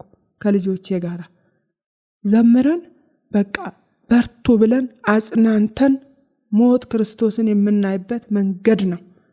ያለ ሞት ወደ ክርስቶስ መሻገር አይቻልም። በቃ እና ብለን ይሄንን በስፋት በዛ ባለ ሰዓት አይዟችሁ፣ ሰው ከኔ በላይ አዝኖ አይኗን አናያትም፣ እዛ ቤት አንሄድም። በምን አይናችን እሷን እናያለን? ሄደንስ ምን እንናገር? ያየኝ ሁሉ ሲመጣ ሰው እንዲህ ቀና ብሎ እንዴት ነሽ ይላል። እንዲህ አይሉም። እንደዚህ ብለው ነው ወደ ሌላ ያዩ ሸርብ እንዲያርገው እንዴት አደርሽ በረታሽ ይላሉ። አይዟችሁ ከጎኔ የቆመው በመከራ ቀን እሰማሃለሁ ከጎኔ ሆናለሁ ያለውን በዚህ ቀን ከጎኔ የሆነውን ጌታ አላሳፍረው፣ አቋሜንም አልቀንስም። አበደች ያለኝ ሰው የታየውን ይበለኝ። አሁን ይሄንን ሚዲያም የሚያዩት የታየ ሁሉ ሰው መንፈሳዊ ሁሉ ስለ ሁሉ ሰው አይገባውም፣ ለሚገባው ነው የሚገባው። የሚያዩ ሰዎችም አሁን የሰው አረዳድ የተለያየ ስለሆነ እንዴ ከመቼው ሮጣ እዛ ሄዳ እንደዚህ ይላሉ። እኔ ከዚህ በኋላ ሮጬ እጄ ተዘርግቻውን መስበክ ነው ፈልገው አልቆምም። ምክንያቱም የተደረገልኝ ከተደረገብኝ በላይ ስለሆነ። አሜን። ይሄን ስናገር እንደዚህ አይነት ኬዝ እኛ ጋር የገጠማቸው ሰዎች አሉ። አንዷ ወንድ ልጅ አላት። በፊት ወንድሜ አግብቷት አንድ ሴት ልጅ ከላዋ ወልዶ ትቷታል። ከዛ ሌላ ሰው አግብታ በ4 ሴት ልጆች 5ኛ ወንድ ልጅ አንድ ወልዳለች። ያ አንድ ልጅ አመፀኛ ልጅ ነው። ቁመቱ ምናምን እንደዚህ ልጅ ነው። እሱም ተገላጋ ነው። ያ ልጅ በጌታም አይደሉም። እሷም ወጣ ገባ ነበረ ህይወቷ። ያ ልጅ ትንሽ እንዲከሷ ጋር ተቀያይመው ብዙ ያንን ነገር ሳይፈቱ ወደ እርቅም ሳይመጣ ትንሽ መልኩን ቀይሮ ልጁ በዛ ወቅት የጠጣውም ነገር ትንሽ እንትን ስላለው ቀጥታ እንዲከጇ ሮጦ መኪና መታውና በሯ ላይ ሞተ። ያቺ እናት አበደች። ሰው ሄዶላ እንዳያለቅስ አንተ ሄደህ ስታለቅስ በላችሁት፣ ገደላችሁት፣ ገደሉብን በጣም እንደዚህ ትል ነበረ። በጣም እህቶቹም ቅስማቸው ተሰብሮ ያ ቤተሰብ እንዴት ይቆማል እንዴት ይበረታል ብለን ሰው ሁሉ በታወከበት ጊዜ በተጨነቅን ለማልቀስ ለማስቀበር በቃ ሰው እንደማይሆን ሆነው በቃ ወደ እብደት ተቀይረው እህቶቹ እናትየው አመት ሙሉ አለቀሰች። 1 አመት ሙሉ ከሰው ሳትገናኝ ሰው ቤቷ ሳይድ ሰው ቤት ሳትሄድ እንዳለች ይሄ ልጄን ይመስላል ይሄ እኔ ልጅ ይመስላል እንዳለች የሰው ልጆች አቅፋ ልጄን ይመስላል እንደባነነች ወደ ቸርች ሳትመለስ በቃ የትኛው እምነት ውስጥ እንኳን እንደቆመች ሳይታወቅ በድንገት እሷ ሞተች። አሁን እንዲህ ልጇ ካጠገቧ ሆኖታ እንዲህ ከወንበር ላይ ወደቀች አሉ። እዛ ጤና ጣቢያ ሳደርሷት ፋርማሲ እዛ ወንድሟ ፋርማሲ ያለ ሳደርሷት አረፈች። እኔ የሆነ ነገር ተማርኩ። ሐዘንን ይጨምራል። በቃ ከልክ በላይ ስናዝን ለእግዚአብሔርም ክብር አይሆንም። እኛን ለእብደትና ለሞት አሳልፎ እንደምሰጠን እዛ ላይ አየሁን እና እግዚአብሔር በቃ ያቺ እናት በጣም እንወዳት ያሳደገችን ናት። እሷ የልጅ ካሳ ትባላለች። እሷ ማረፈች። ልጁ በቃ ያ ቤት ተዘጋ እና ከዛም ካለፈውም ታሪክ አንዳንድ ነገር ስለምትማር በቃ መቆም አለብን፣ መስበር አለብን። ለሌላው አስተማሪ ነገር መሆን አለበት። እግዚአብሔር ክብሩን ከወሰደ ለምን በአንድ ሳምንት ልዩነት ነው ባለቤትሽን ቀጥለሽ ደግሞ የ11 ዓመት ልጅሽን ያጣሽው እና ሰዎች የላኩልኝ ቪዲዮ በባለቤትሽም ቀብር ላይ ወንጌል ሰብከሻል፣ ስለ እግዚአብሔር ታላቅነት መስክረሻል። ቀጥለሽ ደግሞ በልጅሽም ቀብር ላይ ወንጌል ሰብከሻል። ይህንን መነሳሳት ኬት አገኘሽ? አቅሙን እንዴት አገኘሽ? እንደኛ አካባቢ ይሄ ነገር ጎልቶ የወጣ አይደለም። ከማንም ይሄንን አላየውም እንደኛ ማለት ነው። ለዚህ እንድነሳሳ ያደረገኝ ትልቁ እንደዚህ ለው ነበር። እኔ ጌታን በየትኛውም ነገር በህመም ቢሆን በሞት በደስታ በቃ በየትኛውም ነገር ላይ እኔ አይደለም እኔ ንግግሬ የለበስኩት ልብስ አሁን በሰው ማንነት ላይ ከፊት ባሻገር ቀድሞ የሰውን አይን የምስበው ምን ለብሰው ልብስ ነው። ልብሳችን ላይ ነው የሚያርፈው። አቤት ልብሷ ብለው ነው የሰውን ቁመናና ውበት የምናገሩት። እና ከልብሴ ይልቅ አንተን ማሳየት ነው በየትኛውም ነገር ላይ በፊት ማለት ነው። እና በዚህ ምድር ስኖር በሐዘን ቢሆን በደስታ በየትኛውም ነገር ላይ አንተን ብቻ ከፍ አድርጌ ማሳየት ስለምፈልግ መንፈስ ቅዱስ አንተ በእኔ ላይ ከፍ ብለታይ ምናገረውን አለጣ ሰው የምትበሉትን አትጡ ብሎ ይጸልያል። እኔ ግን ምናገረውን ነገር ያንተን ነገር ምናገረውን አልጣ እያልኩ በህይወት ዘመኔ ሁሉ ጸልያለሁ። አባቴ ሞቶ እንዲያድጋለሁ እድሉን አላገኘውም። መድረክ እንደዚህ የለም። አባታችን ጌታን ሳያውቅ ነው የታመመው። ግን ወደ መጨረሻ አካባቢ ተደብቆ ሃርድ የሆኑ ቤተሰብ ልጆች አሉት። በተለይ ኦርቶዶክስ አማኞች ናቸው፣ ቄሶች ናቸው። እነሱ በጣም እኛን ይቃወማሉ እና እሱን ንስሐ አስገብተነው ነው አባቴ ያረፈው። እና የዛኔ እሱ ሞቶ አንድ አገልጋይ መጥቶ ለኔ እሱ ሳይሞት በፊት ታሞ እያለ እኔ እንደዚህ ራእይ አየሁኝ። እና ያ አገልጋይ መጥቶ ከሌላ ቦታ ተጋብዞ መጥቶ ለኔ ልጆቹን ሁሉ ሄዶ ነካና አሁን ትልቅ ዛፍ ከዚህ ግቢ ሲወድቃ ያለው አለ አገልጋዩ። ትልቅ ዛፍ ከዚህ ግቢ ሲወድቃ ያለሁኝ እና በዛ ቀን አለ አንቺ ላይ የእግዚአብሔር መንፈስ አለ አለ። እኔ አሁኑን ይሄን ልጄን ነፍሰ ጡር ነኝ እዛኔ እና አንቺ ላይ የእግዚአብሔር መንፈስ አለ እህቶቼ ወንድሞቼ ያሉ መጥቶ ነካኝና አንቺ ላይ የእግዚአብሔር መንፈስ አለ፣ መንፈስ ቅዱስ እንደዚህ ይልሻል አለ። ከዚህ ደቂቃ ጀምሮ የፈለገ ነገር ቢፈጠር ራስሽን ባትጠብቂና ብታለቅሺ ከምፈለገው በላይ ሁሉ ብትሆኚ መንፈሴን ከላይሽ ወስዳለሁ ይልሻል አለኝ። ስለዚህ እንደነገጥኩ ነኝ። በቃ ማልቀስ የለብኝም አልኩ እና አባቴ ያረፈ። ትንሽ እንደሰው አለቀስኩኝ፣ ታመምኩም። ህዝብ በጣም እንደዛ በስቶ ነበርና እኔ አሁን መንፈስ ቅዱስ ምን ብሎኛል? እንዳታለቅሺ መንፈሴን ካንቺ ላይ ወስዳለሁ፣ ትልቅ ጸጋ ባንቺ ላይ አለ አለኝ። የዛኔ ወደዚህ ወደ ብርታቱ ልመጣል ስለሆነ ነው። የዛኔ እኔ አሁን ምን ማድረግ አለብኝ? አሁንም ተደበቅኩ። ከድንኳን ውስጥ ወጥቼ ሌላ ቦታ መተኛ ጀመርኩ። እዛ ጋር ሰው ስለሚያለቅስ ልክ እዛ ውስጥ እያሉ ከተቀበረ ከ3 ከ4 ቀን በኋላ እዛ ሰው እያለቀሰ ቸርች እጄ መጸልያለሁ። ከዛ ጊዜ ጀምሮ ለካ መንፈስ ቅዱስ በቃ በሐዘናችንም ልከኛ እንድንሆን፣ ለሰዎች አስተማሪ እንድንሆን፣ በቃ ያን የተለመደውን ታሪክ እንድንቀይር። ሰው አባቱ ስሞት ያለቅሳል፣ ጸጉሩን ይቆረጣል፣ ጥቁር ይለብሳል። ባላቸው ስሞት እኛ አካባቢ ባህሉ እኛ ክርስትና አስቀርቶት ነው። እኔ ወዲያው ጸጉሬ ይላጫል፣ ጥቁር ነገር ለብሳለሁ፣ ጥቁር ሻሻ ስራለሁ። በቃ ሁለንተናዬ ጥቁር ነው። ፊት መቀየር ስለማይቻል ፊቱ አይቀየርም። ጥቁር ሆኜ ነው ምቀጥለው እስከ መንፈቅ እስከ 6 ወር እስከ 40 ቀን ደግሞ ከቤት አይወጣም፣ እየተለቀሰ ነው የምቆየው። እና አሁን ያንን ነገር መልኩን መቀየር አለብን። አባቴ ሞቶ እናቴ እስከ ዓመት ድረስ አዝናለች። ጸጉሯ እንዳለ ይሄ ከነቆዳው ሁሉ ከላዋ እስኪነሳ ድረስ ቅቤ ልቀባ ብላን እና አሁን እኛ የአዲስ ኪዳን ልጆች ነን። ለዚህ እነሱ በጌታ ሆነው ያሉ ሰዎች ናቸው። አሁን ቀጥታ እኔ የሆነ ነገር ቢመጣ በቃ በየትኛውም ነገር አንተን ማሳየት ነው የምፈልገው። በቃ እኔ እንደዛ ነው ፈልገው ሰዎች እኔ ምንም ነገር ሳይኖር ነው ያልኩት። በዛ በአባቴ ማዘን ጌታ አጽናና። እኔ በረታው። ሳለቅሱም ዝቆዙም እኔ አላለቅስም እና እግዚአብሔር በጣም አበረታኝ።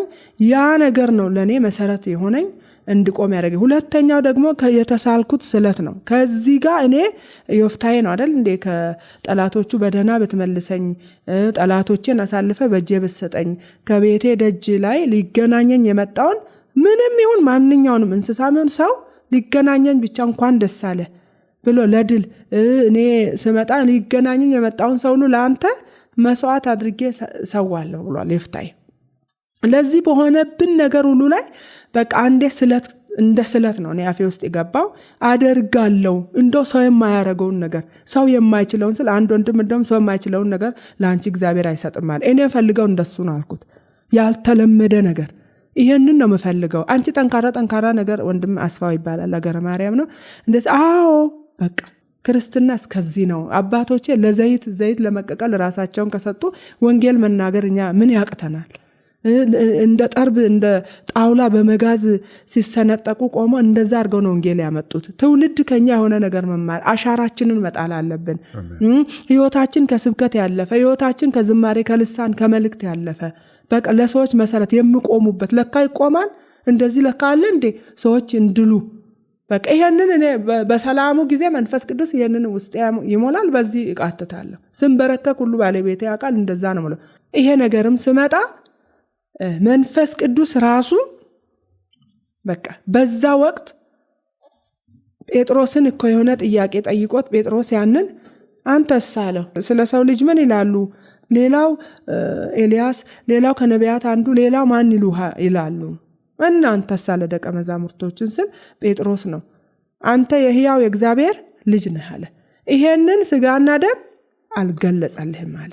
ይሄን ስጋና ደም ዛሬም ነገም ይሄን ሚዲያ ለሚሰሙ ሰዎች ሁሉ ስጋና ደም ይሄንን ባይሞከር፣ ስጋና ደም ይሄንን ሊያደርግ ያለ እግዚአብሔር ሕልውና መንፈስ ቅዱስ ካልተቆጣጠረን፣ እኔ በዛ ሰከንድ በጾታዬ ሴት ነን፣ ሴቶች ደግሞ ደካማ እንደሆን ምናልባት ብዙ ሰዎች ሴቶች ደካማ ናቸው ብሎ ስል ሴቶች ቶሎ ይወስዱና እንዴት ይላሉ ያለው መጽሐፍ ቅዱስ ነው ያለን። ድካማችንን ያውቃል፣ ብርታት እንዳለን፣ ዕውቀት እንዳለን፣ ችሎታ፣ አቅም ሁሉ ነገር አለ። ግን እሱ ያየበት አንገል አለ። ደካማዎች ናቸው የተባልንበት ሐዋርያው ጳውሎስ ነው አይደል ያለው። እና ደካማ ነን፣ ግን በእኔ ድካም ውስጥ አልፎ ባሌን በዚህ እድሜ በዚህ በልጅነት እድሜ ባለቤቴን ነው ያጣሁት። እንደገና በልጆች መካከል እኔ አንድ ልጄን አልልም፣ ወንድ ልጄ ነው። ሲጀመር ወንድ ልጅ ስላልወለድኩ ብዙ ጊዜ ሰዎች ምንድነው እንደኛ አካባቢ ወንድ ልጅ ነው የምፈለገው፣ ወንድ ልጅ ወራሽ ነው ይላሉ፣ ወንድ ልጅ ትከሻ ነው ይላሉ፣ ወንድ ልጅ ጧሪ ነው፣ ቄውን የሚይዝ ወንድ ልጅ ነው ይባላል። እሱ በተወለደ ጊዜ ከባድ ደስታ ነበረ።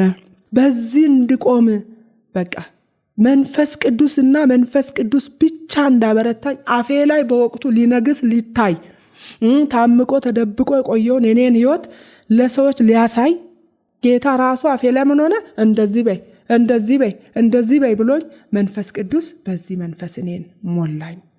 ከዛም በረታው። ልጆቼ የወረደውን ልባቸውን እግዚአብሔር ቀና አደረገ።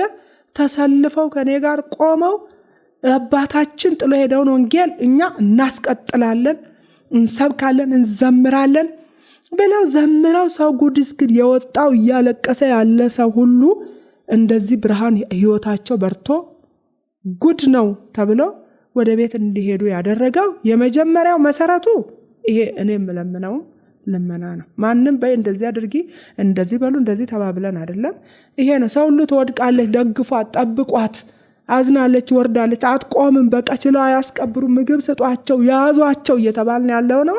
በእግራችን እየተራመድን እየዘመርን ሄደን ተመልሰን መጣን እና ይሄን ይመስላል መሰረቱ። ትልቁ የምለምነው አምላክ እግዚአብሔር ጌታ ሰው ብሆን እኔ አሁን ጸሎት ብጀምር ሰው ስለሆንክ ሰልችቶ ትሄዳለህ። እኔን ያባረኝ ነበር ጌታ። ስመጣ እንዳትገባ እሷ የለም በሏት ይል ነበረ። እነዘንዘዋለሁ፣ አልተውክም፣ እንደዚህ ይዤው ተጣብቄዋለሁ። ያ ጌታ ከኔም ጋር ሆኖ አይቼዋለሁ። በቃ መሰረቱ ይሄ ነው። አሜን። ያው ሐዘን አለ። ምንም እንኳን አንቺ መንፈሳዊ ሰው ሆነሽ ጠንክረሽ ጌታ መንፈስ ቅዱስ አበርትቶሽ እንደዚህ ማውራት ብትችይም ቆመሽ መስበክ ብትችይም ሐዘኑ እንዳለ ግን ማንም ሰው ሊክድ አይችልም። እና ያለፈው የምታስታውሽው ህይወት ምንድን ነው? የቤታችሁ መሰረት ምን ይመስል ነበር? የቤታችን መሰረት ሰው አሁን የሌለውን ነገር መናገር ኃጢአት ነው። ለምሳሌ ሰዎች እንዲወዱን፣ እንዲያደምጡን፣ እንዲሰሙን ብዙ የምንላቸው ነገሮች አሉ። ምንም ያልተጨመረበትን እውነት ነው የምነግርህ። እንደ ሰው እንደ አምላክ መንፈስ ቅዱስ አለ፣ እንደ ሰው ደግሞ እሱ አባቴ አለ። ስለኛ ያው ቆይታችንን ነግሬያለሁ። ወደ 25ኛ ዓመታችን ነው አሁን በዚህ በትዳር ዓለም ከሱ ጋር ስንኖር። እሱ ትጉ የምሰራ ሰው ነው። እኔም በቃ ብርቱ ነን። ሁለታችንም ታግለን ልጆቻችንን ኑሯችንን ለመቀየር ልጆቻችንን ለማሳደግ ሁለታችንም እንለፋለን። ስትኖር ግን እንኳን ሰው ምንም አይል መንፈሳዊ ብንሆን ምንም አይል የምናውቅም ብንሆን እግዚአብሔር የሚሰራብንም ብንሆን የሰው ባህሪ አለ። የሁለታችን ባህሪ ከአንድ እናት የወጣን አይደለንም። እኔና እሱ ከየቤት ነው እግዚአብሔር ያመጣን። እሱን ከሌላ ሀገር እሱ ወደ ኬንያ የኖረ ወታደር ቤት የኖረ ነው። ወታደሮች ደግሞ ብዙ ጊዜ እዛ ቦታ ላይ የሚያሳልፉት የህይወት ላይፍ ከባድ ስለሆነ ብዙ ንዴታም የሚቆጡ የሆነ ነገር ተቋቁመው ማለፍ የሚያቅታቸው እንደዚህ አይነት ባህሪም ነበረው እሱ እና ያንን ብዙ ተቻችለን ነው እንጋጫለን። አሁን እንጋጫለን። የሚያጋጭ ነገር አለ፣ የምንጣላበት ሁኔታ አለ። ግን በዚህ ሁሉ አንድ ቀን ሄጄ ቤተሰቤን ጠርቼ ይሄው እንዲያርጎኛል፣ ንብረት ያካፍለኝ፣ እንደዚህ ይሁን እንደዚህ አድርገኝ ብዬ አላውቅም። ይሄ ሚዲያ የሚሰሙ ሰዎች የምናገሩት እውነት ስለሆነ ነው። እና አንድ ቀን በዛ ቤተሰብ መካከል ገበዮ እንደዚህ ነው ተብሎ አያውቅም። ውስጥ ያለውን ችግር ሁሉ እንደብቃለሁ። ለምን ልጆቼ ለሚኖሩት ህይወት እንቅፋት አልሆንም። የሆነ ነገር ይማሩ፣ ትዳራቸውን የሚያዙ። ትዳር ሄደን እንደገባንበት አይደለም። መራራ እንደምጣፍጠውም ይመራል፣ እንደምንስቀውም ያስለቅሳል። ደስታ እንዳለውም ሀዘን አለው። በዚህ ሁሉ ልጆች እኔ አገልጋይ ነኝ። በቃ የሆነ ነገር ሰው ከኔ ይማር፣ የኔ ስጋ ይጎዳ፣ ግን መንፈስ ቅዱስ በሁሉ እርዳኝ። እኔ አንተን ውጭ ወጥቼ እንዳላስታውቅ እኔ ሰብካለሁ፣ መድረክ ላይ ቆማለሁ። ለህዝቡ የኔ ቤት የኔ ትዳር በእውነት ምሳሌ ነው። እንደ ምሳሌ ነው ሰዎች የሚጠቀሙት። በቃ በዋሽም አሁን ሰው ያየዋል ነገ ማለት ነው እንደው እና የኛ አካባቢ ሰው ያውቃል፣ እሱ ያውቃል። ቁጭ ብሎ የዳረኝ እሱ ነው። እንደዚህ ነው የምንኖረው። ብዙ ገጠመኝ፣ ብዙ ነገሮች አሉ፣ ግን በውስጥ እንተዋለን። እሱም ወደ ስራው፣ እኔም ወደ ስራዬ ነው። አንዴ ነው የተጣላ ነው፣ እሱን ታረቅን። ከዛ በኋላ ምንም አይነት ነገር እውነት ነው ጌታ ያውቃል። ምንም አይነት ነገር ብከፋኝም ባስከፋውም እሱም ይመክረኛል። አንቺ አገልጋይ ነሽ ይለኛል። የሆነ ነገርም ቢሆን በቃ እሱ ብዙ አይናገርም። ዝም ነው ምለው። ዝም ብሎ ነው የምቀመጠው። እንዲህ እንደው የፈለገ ነገር ቢሆን ቶሎ ሮጦ የሆነ ነገር የሚያጠፋ አይደለም። ሲነሳ ከባድ ነው፣ ግን የመታገስ የማሳለፍ ዝም የማለትን ይመርጣል። እና እንደዚህ ነው ህይወታችን። ይሄ ነው ብለን እዚህ ጋር የምናገረው ነገር የለም። ከዚህ ያለፈ ነገር የለንም። ጤናማ ህይወት አለን። እንጸልያለን፣ እሱም ያገለግላል፣ እኔም አገለግላለሁ። አገልግሎቴን ይደግፈኛል፣ ያበረታታኛል። ጊዜን ከሰጠው አሁን ወደ 6ኛ ዓመቴ ነው። ለዚህም ፍቃደኛ ሆኖ ቸርች ሄዶ እነሱ ባሉበት ፓስተር ባለበት ይሄን አገልግሎት በቃ አምኖ ተቀብሎ እኔን እንዳገለግል ያደረገኝ በብዙ ከጎኔ የምሆን ማላፍርበት፣ የምኮራበት፣ አንገቴ የማልደፋበት፣ ማልሸማቀቅበት፣ በእውቀትም በማስተዋልም በሁሉ ነገር የሚበልጠኝ የትዳር ጓደኛዬ ነው ባለቤቴ። ባለቤትሽ በህይወት በነበረበት ጊዜ ካደረጋቸው መልካም ነገሮች፣ ስለ ልጅሽም ስታስቢ የምታስታውሻቸው ነገሮች፣ መልካም ነገሮች ብትነግሪን። ባለቤቴ ባለ ጊዜ ያደረገልኝ መልካም ነገር ቅድም አንስቻለሁ።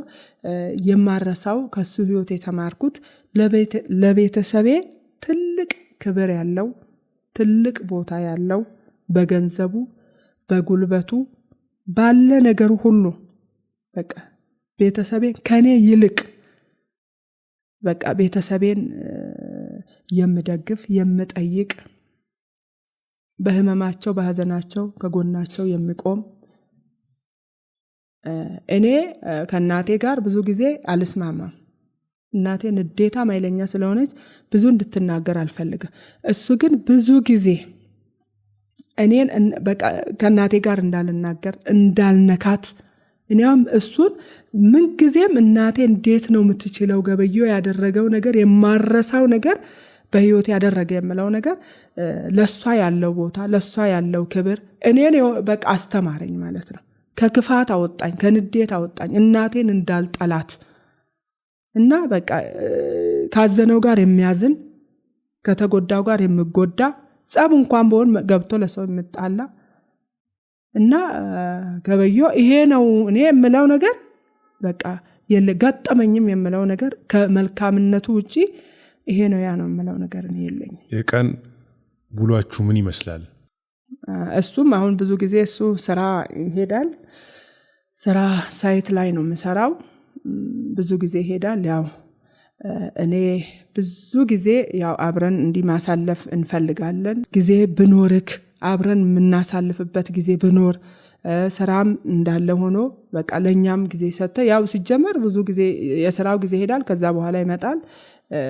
ይሄንን አብረን እንድናሳልፍ ብዙ ጊዜ እለዋለሁ። ያው በጥቂቱ የተወሰነ ጊዜ ያው አብረን እንሆናለን። ከዛ ውጪ ይሄ የወንድ ስራ ነው ይሄ ስራ ነው አይልም። ቀን እንሰራለን፣ ሁላችንም ታግለን ነው የምናድረው።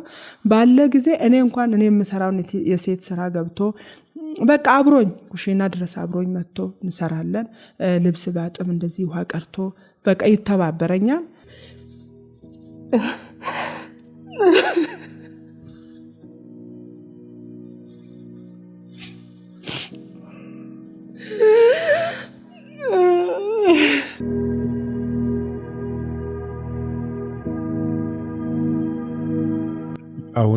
አሁን በዚህ ወቅት የባለቤትሽን ፎቶ ቤት ውስጥ ስታይ የልጅሽን ፎቶ ስታይ ምን አይነት ስሜት ነው የሚሰማሽ? ወሳኝ ነው ፎቶ። አሁን ያሉ ልጆች ሁሉ ያውቃሉ። በተለይ አሜን የምሏት ልጅ ብዙም የምታውቅ አይደለችም። አባቷን ገጽታ ታውቃለች። አሁን ሆስፒታል እንዳለ ነው የምታስበው።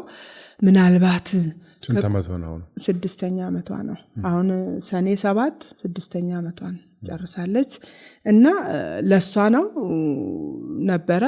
ግን አሁን ሳስበው በቃ ምን ይጠቅማል ባላየውስ?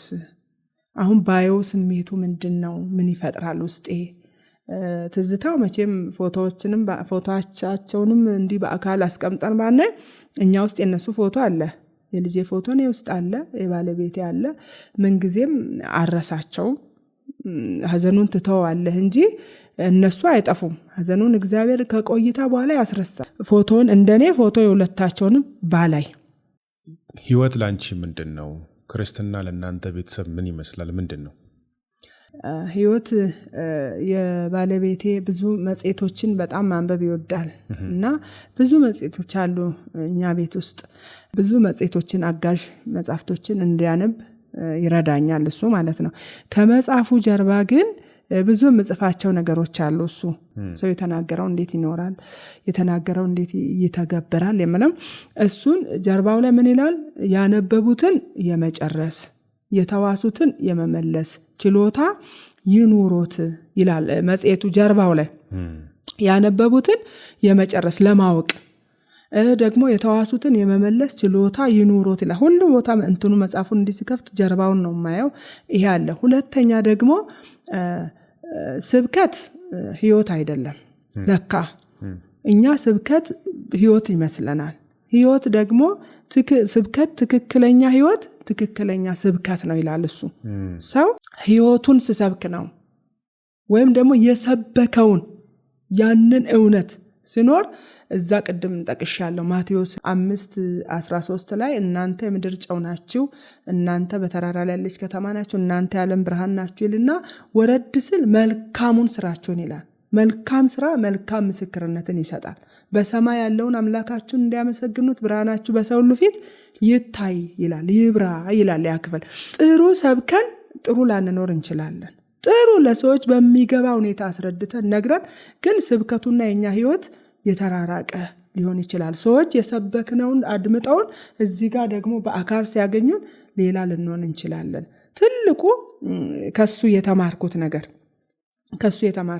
የሰው ነገር በመጀመሪያ የሰው ነገር የማይፈልግ እንደዚህ በጭቡ በደባ በሆነ ነገር የሰው ነገር የሰው ሀቅ አይፈልግም። ከአፉ የወጣውን ነገር በቃ የሰማው ሊናገር ያለህን እውነት ይናገራል። ያንን ነገር በቃ ይተገብረዋል እና እየቆረጠ ነው ህይወቱ።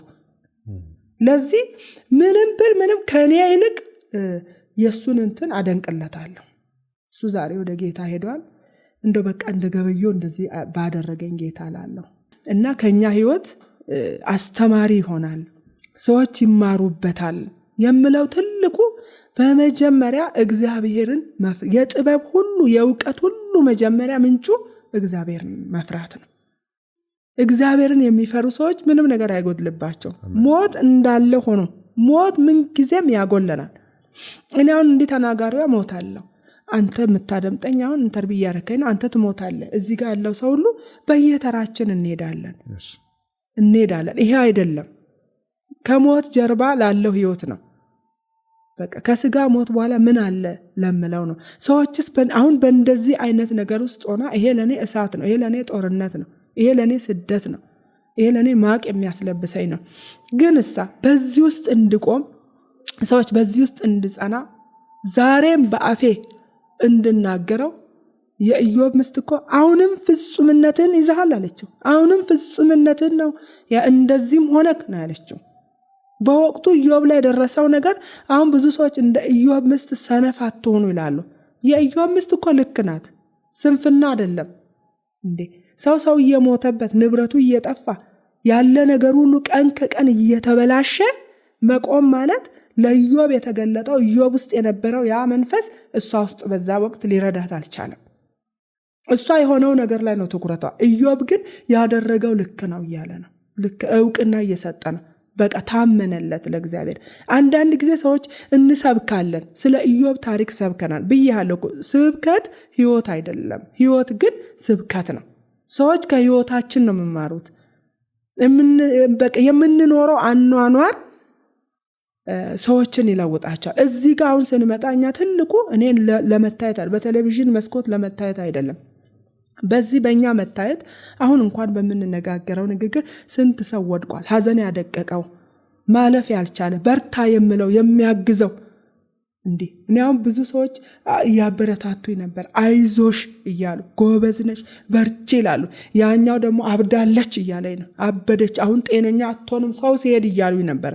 እኔ ሰውን እያልኩ ነው አይደል? አሁን የሁሉ ሰው ሲሄድ ጭርስል ገና ነው አንቺ ለቅሶ አላለቅስም። በሰው ውስጥ የሚረዳኝ እግዚአብሔር ነው። ከሰው ውጭ የሚረዳኝ እግዚአብሔር ነው። የኔ እግዚአብሔር የሚረዳ ነው። የኔ እግዚአብሔር የሚያበረታ ነው፣ የሚያጽናና ነው። ከምሞተው ሰው ጋር አልሄድም። ያኛው የጌታ ፈቃድ ሆኖ ሄዷል። የኛ መቅረት ደግሞ ለብዙ ሰዎች ፈውስ ነው። የኔ እዚህ ጋር መቆም አንደኛ ለቤቴ ለልጆቼ። አሁን እኔ ልጆች እኔ ባልኖር ዛሬ ይሄን እድል አያገኙም። ጉልበት አግኝተው አቅም አግኝተው እኔ ያገኘሁትን እድል ይሄንን ላያገኙ ይችላሉ። እና ለልጆቼ ራሱ የሆነ ነገር አስተምሬያለሁ። ነገ የሆነ ነገር ቢከሰት የኔ ልጆች እናታችን እኮ ያኔ እንደዚህ ሆና ነበረ። እናታችንን አታዩ? እናታችን እንደዚህ በርትታል ነበር። እሷ ቆማል ነበር። እሷ አልፋል ነበር። እሷ እግዚአብሔርን ትልቅነት ተናግራል ነበር እያሉ ለቀጣይ ትውልድ ታሪክ ሆኖ የሚቀር ነው። እንዲህ አውርተነው ብቻ እንዲህ ቶሪ ብቻ እንዲህ ተናግረን የምንተው ሳይሆን ህይወትን እኔ ውስጥ ይው፣ መጽናትን እኔ ውስጥ ይው። የመቆሜ ምስጢር የመጽናቴ ምስጢር ምጬ ወለድኩት የምወደው ልጄ ቃልአብ፣ የምወደው የቃል ኪዳን ባለቤቴ ገበየው ታዬ በቅድስና ይዘን ተጉዘን እዚህ ጋር ደረስነውን ትዳር ነው ያጣሁት። በዚህ ውስጥ ግን ክርስቶስን ነው ያየሁት። በመከራው ውስጥ መከራው እንደዚህ አንቆኝ ማዶ ላይ ብርሃን ነው የማየው። እዚህ ጋር ጨልሟል፣ እዚህ ጋር ሰው አጥቻለሁ፣ ግን እዛ ጋር ሳይ ተጽናና። ኢሳይያስ 40 ላይ ይላል እግዚአብሔር ቃል 41 ላይ አጽናኑ ሕዝቤ እስራኤልን። ምን የሆነ የተጎዳ ሕዝብ ነው። ምን አድርጉት? አጽናኑልኝ ይላል። እግዚአብሔር ያጽናናል፣ እግዚአብሔር ያበረታል። እኔን እዩ በዚህ ውስጥ ሁሉ እንድቆም፣ በዚህ ውስጥ ሁሉ የእግዚአብሔርን ትልቅነት እንድናገር ያደረገኝ ይሄ የእግዚአብሔር መንፈስ ነው። ሰው ያለ እግዚአብሔር መንፈስ አይችልም። እግዚአብሔርን ግን ስናየው ሁሉን እንረሳለን። ስለ ሁሉ አመስግኑኝ ስላለ ሁሉን አካቷል። በሐዘን በደስታ በሳቅ በየትኛውም ሰው የለመደው ምስጋና ቤት ሲሰራ፣ ልጆች ሲያስመርቅ፣ ከሆነ አደጋ ሲያመልጥ፣ የምፈልገው ነገር እጁ ሲገባ ይሄን ጸልዬ ነበረ ስለቴን እግዚአብሔር ሰምቷል ኑ ይላል። እንደዚህ አይነት ምስጋና የለም። በዚህ አይነት እንድናመሰግነው የረዳን ስተን አይደለም፣ እብደትም አይደለም። ምናልባት ጴንጤዎች አሁን ጌታን የማያውቁ ሰዎች ይህንን መልእክት ሊሰሙ ይችላሉ። ይደርሳል አይደለም፣ እብደትም አይደለም፣ ስተንም መስመርም ስተን አይደለም። እና በዚህ ውስጥ ሁሉ እግዚአብሔር ይመሰገናል። ኢዮብን በዛ ውስጥ ሁሉ እግዚአብሔር ነው የሰጠኝ አለ። እግዚአብሔር ሰጠ። እግዚአብሔር ምን አደረገ? ወሰደ። እግዚአብሔር የወደደውን አደረገ። ግን የእግዚአብሔር ስም ብሩክ ይሁን። እግዚአብሔርን ነው ያመሰገነው። ያንን ሰብከናል፣ ለሰዎች ነግረናል። የነገርነውን ህይወት ነው አሁን እያሳየን ያለነው። እግዚአብሔር ያጽናናል። እግዚአብሔር እኔን ደግፎኛል፣ እኔን አቁሞኛል። ቆም ያለው ዛሬ በርትቻለሁ። እዚህ ጋር እድሉን አግኝቼ የምናገረው ሰዎች እንድድኑ፣ የወደቁ እንዲነሱ። ለካ እንደዚህ አይነት ህይወት አለ ለምሉ፣ አዎ ህይወት አለ። እንደወደቅን አንቀርም፣ እንዳዘንም አንቀርም። ኢሳይያስ 60 ላይ ነው የጌታ መንፈስ በእኔ ላይ ነው ይላል። የደከሙትን ያዘኑትን የሚያጽናና የእግዚአብሔር መንፈስ በእኛ ውስጥ አለ። ለዚህ ኑ ወደዚህ ይምጡ፣ ወደዚህ ህይወት ይምጡ። እግዚአብሔር ያጽናናል፣ እግዚአብሔር ያበረታል። ይሄ ቅጣት አይደለም። ሰዎች እንዲማሩ፣ ሰዎች የደከሙ እንዲበረቱ፣ የሳቱ እንዲመለሱ፣ በተለይ ባላቸውን ላጡ፣ ልጆቻቸውን ላጡ፣ እናታቸውን ላጡ፣ ወላጅ አልባ ለሆኑ፣ ሜዳ ላይ ላሉ፣ ማን ያስታውሰናል፣ ማን ይጠይቀናል ለምሉ ሁሉ እግዚአብሔር ይጠይቃል። እግዚአብሔር ያጽናናል፣ እግዚአብሔር ያበረታል። መዝሙረ ዳዊት ላይ ነው አይደለ? ረዳቴ ከወዴት ይምጣላል? እነሆ ረዳቴ ከወዴት ይምጣልና ረዳቴ ይላል ሰማይንና ምድርን ከሰራ ከእግዚአብሔር ዘንድ ነው ይላል። እግዚአብሔር የሚረዳ ነው፣ እግዚአብሔር የሚያግዝ ነው። ወደዚህ ይምጡ፣ እግዚአብሔር ይረዳቸዋል። እኔም መልእክቴን እላቸዋለሁ። በእንደዚህ ውስጥ እንዴት ቻለች? የቻልኩት ብቻዬን እኔ ዘመናዊ አይደለሁም። እህት ወንድሞቼ ቤተሰቤ ላይ ስላለው ማንም ላይ አይደለም፣ ሁሉን በሚችል አምላክ በእግዚአብሔር ላይ ተደግፌ ችያለሁ። እግዚአብሔር ነው ያስቻለኝ። ይሄ መንፈስ ያስችላል። መንፈስ ቅዱስ እኔ ውስጥ አድሯል። እግዚአብሔር ያጽናናል፣ እግዚአብሔር ያበረታል። በእውነት በዚህ መከራ ሁሉ ሳይደክሙ ቀንና ሌሊት ሰፈር ያሉ ጎረቤት ያሉ በእውነት በዚህ ሐዘን ተሰብረውብኛል፣ ወድቋል። እናንተም ስሙ ወንድሞቼ እህቶቼ፣ እናቴ ከበቡሽ። እግዚአብሔር ያጽናናል፣ እግዚአብሔር ያበረታል። በቃ እግዚአብሔር የተሻለ ነገር አለው። እግዚአብሔር ያሳርፋል፣ የወደቀው ይነሳል፣ የደከመውም ይበረታል፣ ያጣም ያገኛል። ባዝንም ባለቅስም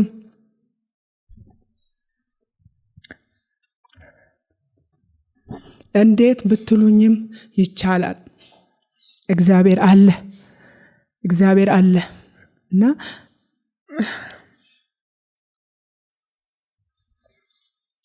እግዚአብሔር አለ። እኔ ወደ ውጪ ብዙ ማልቀስ አልችልም፣ ወደ ውስጤ ስለማለቅስ ከዚህ በኋላ የሆነ ነገር ቢገጥማችሁ እግዚአብሔር ያጽናናል። ተስፋ አትቁረጡ። የሄደው አይመለስም። ያለ ሰው ያጽናናል። እኔ እዚህ ስቱዲዮ መጥቻውን ተጽናንቻለሁ። በእናንተ በወንድሞቼ በእህቴ ልጄ ነው ይሄ ተጽናንቻለሁ። ለሞላው በእውነት ላዘኑ ሁሉ ስማቸውን ላልጠራዋቸው ቤተሰቤ ሁሉ እግዚአብሔር ሁሉን የሚችል አምላክ እግዚአብሔር እኔንም እናንተንም ጨምሮ ጌታ ያጽናናናል። ህይወት ይቀጥላል። አሜን። አሁን እንደ አንድ እናት ልጆችን ብቻሽን ልታሳድጊ ነው ከዚህ በኋላ ባለው ጊዜ።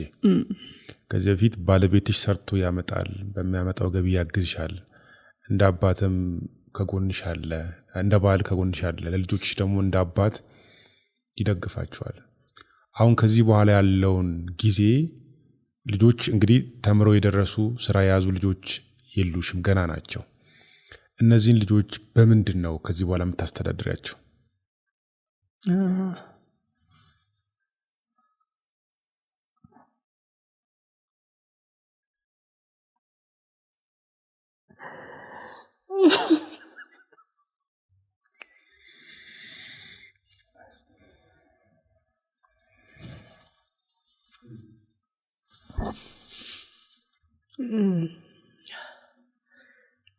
ለዚህም እግዚአብሔር ይመስገን። አሁን እኔና ልጆቼ በሰው እጅ ላይ አይደል ያለነው ለጊዜው። አሁን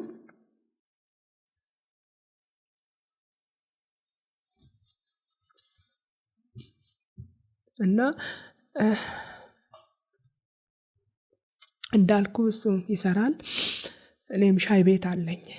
ሻይ ቤት ነው የምንሰራው ማለት ነው። እሱ ሳይት ሰው ጋር ይሰራል እና ሻይ ቤት እንሰራለን። እንዳልኩ 6 ልጆች የኔ 6 ልጆች ናቸው የወለድኩት። ማሳድጋት አንድ ገነት የምትባል ልጅ ያለችኝ። በዚህ አጋጣሚ ገንዬ እወድሻለሁ፣ አልረሳውሽም። ልጄ ዱቤ፣ ስማቸውን የልጆቼን ሁሉንም አልጠራውም። ልጄ ተሻገር፣ ልጄ ገነት፣ ልጄ የልቤ፣ ልጄ ትዝታ፣ ልጄ አዲስ ኪዳን፣ ልጄ አሜን፣ ልጄ በእምነት። እነዚህን እኔ ቤት ውስጥ ነው ያሉት፣ እዛ ነው የሚያድጉት እነዚህ ልጆች። እሱ እንደዛ ሳይት ይሰራል፣ ከዛ ነው ማመጣልን። በፊት ሱቅ አለኝ፣ ያ ሱቅ በማናውቀው ሁኔታ ከሰረብን፣ ዘጋ ነው። ትልቅ ሱቅ ነበረ። ቤት የራሴ ነው ያለኝ፣ የራሳችን ቤት፣ ያው መለስተኛ ብዙም እንትን ባይልም የራሳችን ቤት አለን። እዛ ሱቅ ዘግተናል። ሻይ ቤት ነው የምሰራው እኔ። ሻይ ቤቱን አሁንም ሰራለሁ። ቸርች አገለግላለሁ፣ ጊዜን ሰጥቻለሁ። ቤተክርስቲያን ቀለብ በመጠኑ ሰፍራልኛለች፣ 6500 ብር ይከፈለኛል። እዛም አገልግሎቱን እያገለገልኩ ቤትም ሰራለሁ። ምክንያቱም እንዲህ ሁለታችንም ካልታገል አሁን ጊዜው ይከብዳል። ልጆች ትላንትና እኛ እንዳልተማርን አይደለም። ልጆች ዛሬ ብዙ ነገር የሚያስፈልጋቸው ልጆች ናቸው። እነዚህን ልጆች ያ ሁለታችንም እየታገልን ነው የምናስተምረው። 3 ልጆች እዚህ ያሉ በፊት ወንድሜ ጋር እዚያ አሳሉ ወንድሞቼ ሁለቱ እና እዛ ነበር ሁለቱ እዛ ነው አንዷ እዛ ነበር የምትማረው። ያው ከቤተሰብ ጋር ስትሆን አይመችም። ለዛ ተከራይተን አንዷን ሁለቱን እዛ አንዱን እሱን ደግሞ ወንድሜ ጋር አርጌው እንደዛ ነው የምናስተምራቸው። ቀለቢያው ከዛ ያመጣን በየወሩ እየመጣን ደሞዝ 2500 ብር የቤት ክራይ ይከፈላል። አንዳንዴ በእግራቸው እንዲሄዱ እናደርጋለን። ከጉጂ ሐዋሳ አይደለም እዛው ታቦር ትምህርት ቤት ከምኖሩበት ቤት እስከዛ እንደዛ ያደረግን። ያው ልጆች በአቅማችን ልክ አቅማችንን ይረዳሉ፣ ያውቃሉ። ብዙ ጫና አይፈጥሩም። ላዩት ነገር ሁሉ እንደዛ ይደረግልን ብሎ የሚያስጨንቁ ልጆች ስላልሆኑ እንደዛ እናስተምራለን። ያው ልጁ ጌታ በፈቅድ አሁን ላይ እንግዲህ የማስመረቅ እንትኑ ነበረን። እሷም በዚህ አመት መጨረሻ ላይ ትመረቃለች። እነዛ ደግሞ ይሄ አሁን የሞተው ልጄና ሰላም አሜን ትምህርት ቤቱ 3 ልጆች ከሆኑ አንድ እንደዚህ ያስተምርልናል። ለዛችኛዋ ከፍላለሁ። እዛ ኔጋ ሰላም ብለዋት 4ኛ ልጄ ለሷ የከፈልኩኝ እናስተምራለን። ያው የገቢ ምንጫችን ሌላ ይሄ ነው ያ ነው የምንለው። እንዲህ በቋሚነት የምታወቅ ነገር የለንም። ያው ቤቱ ብቻ ነው የኛ።